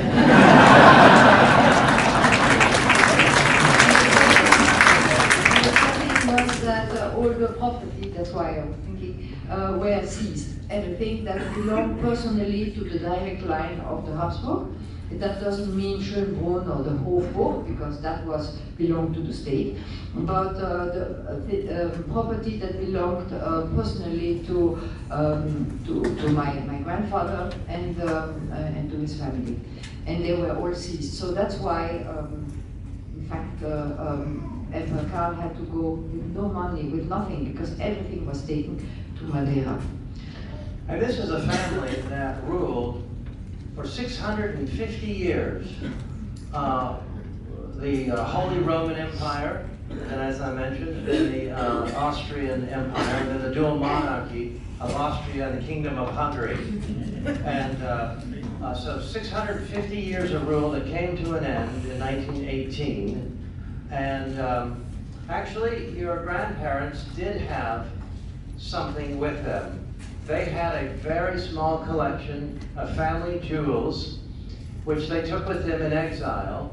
They entrusted it to a friend, yet another betraying, traitorous friend, who took them, and had there been eBay, you would have seen them on it. He went out and sold them while it was in his keeping, so even that was taken away from them. To the point where they were foraging for food and firewood for warmth. Perhaps lastly, and briefly, several questions are about your grandmother. If you could just have any comments to say about her. I had questions about what were her favorite foods, her favorite color, flowers, just very personal, delicate, little things like that you would like to say. Her favorite song, did she hum a particular song or story she'd like to tell? Anything like that. So my grandmother was a very happy person in her family. She had this enormous family. On her side there were 12 children, and her father had her first wife who had 12 children also, so they were 24. And she told me a lot about her youth. She loved it. She was very close to a sister who was called Francesca, and she called her Chica. And 3 of her sisters went into the convent. It was a convent of Solesmes, Sainte-Cécile, in France, and there was a while where she was thinking seriously also to go into the convent. But then, Blessed Karl made the thing differently, thank God for us. So she got married. When she was at our house, she was a wonderful person. You could talk hours with her, and she was always telling about the stories. For instance, how in her family they went from one place, Pianore in Italy, 6 months, and then they took a whole train to move the whole family and everybody to Schwarzau in Austria for 6 months in the winter. She, in general, was a wonderful person. She was strict because we were small, and I said things like you couldn't dress how you wanted, and you had to be not too loud. But on the other side, she had a warm heart. I don't know which color she liked. She loved cats. She had even a cat when she was in Quebec. One of her negative, would you say? Not negative, but she loved sweets, and that's why it's so wonderful. She would have loved to be here, I'm sure. And she was never saying no to sweets, but when we were at the table, usually we were saying, Cosima, do you want some more dessert? And she said, no, it's for the children. And so my stepmother said, but you know, everybody has eaten enough, and we have then to give it to the dog. And she said, oh no, then I take She really liked very much sweets, and mostly Austrian sweets. And also she liked very much to walk. She did enormous walks. She went from our house to the church, who was half an hour or a good walk. Always twice a day, because she went twice to church, always in the morning very early, and then with somebody of the family. She had a special devotion for the Immaculate Heart of Mary. She had image of the Virgin everywhere in her home. I even got 2 little statues later on. And she at the end of her life, she asked always my father to take her with the car on top of the mountain. She couldn't see, but she wanted to be there, and that my father tells her how it looked, what color were the flowers, and so on. She loved nature. That's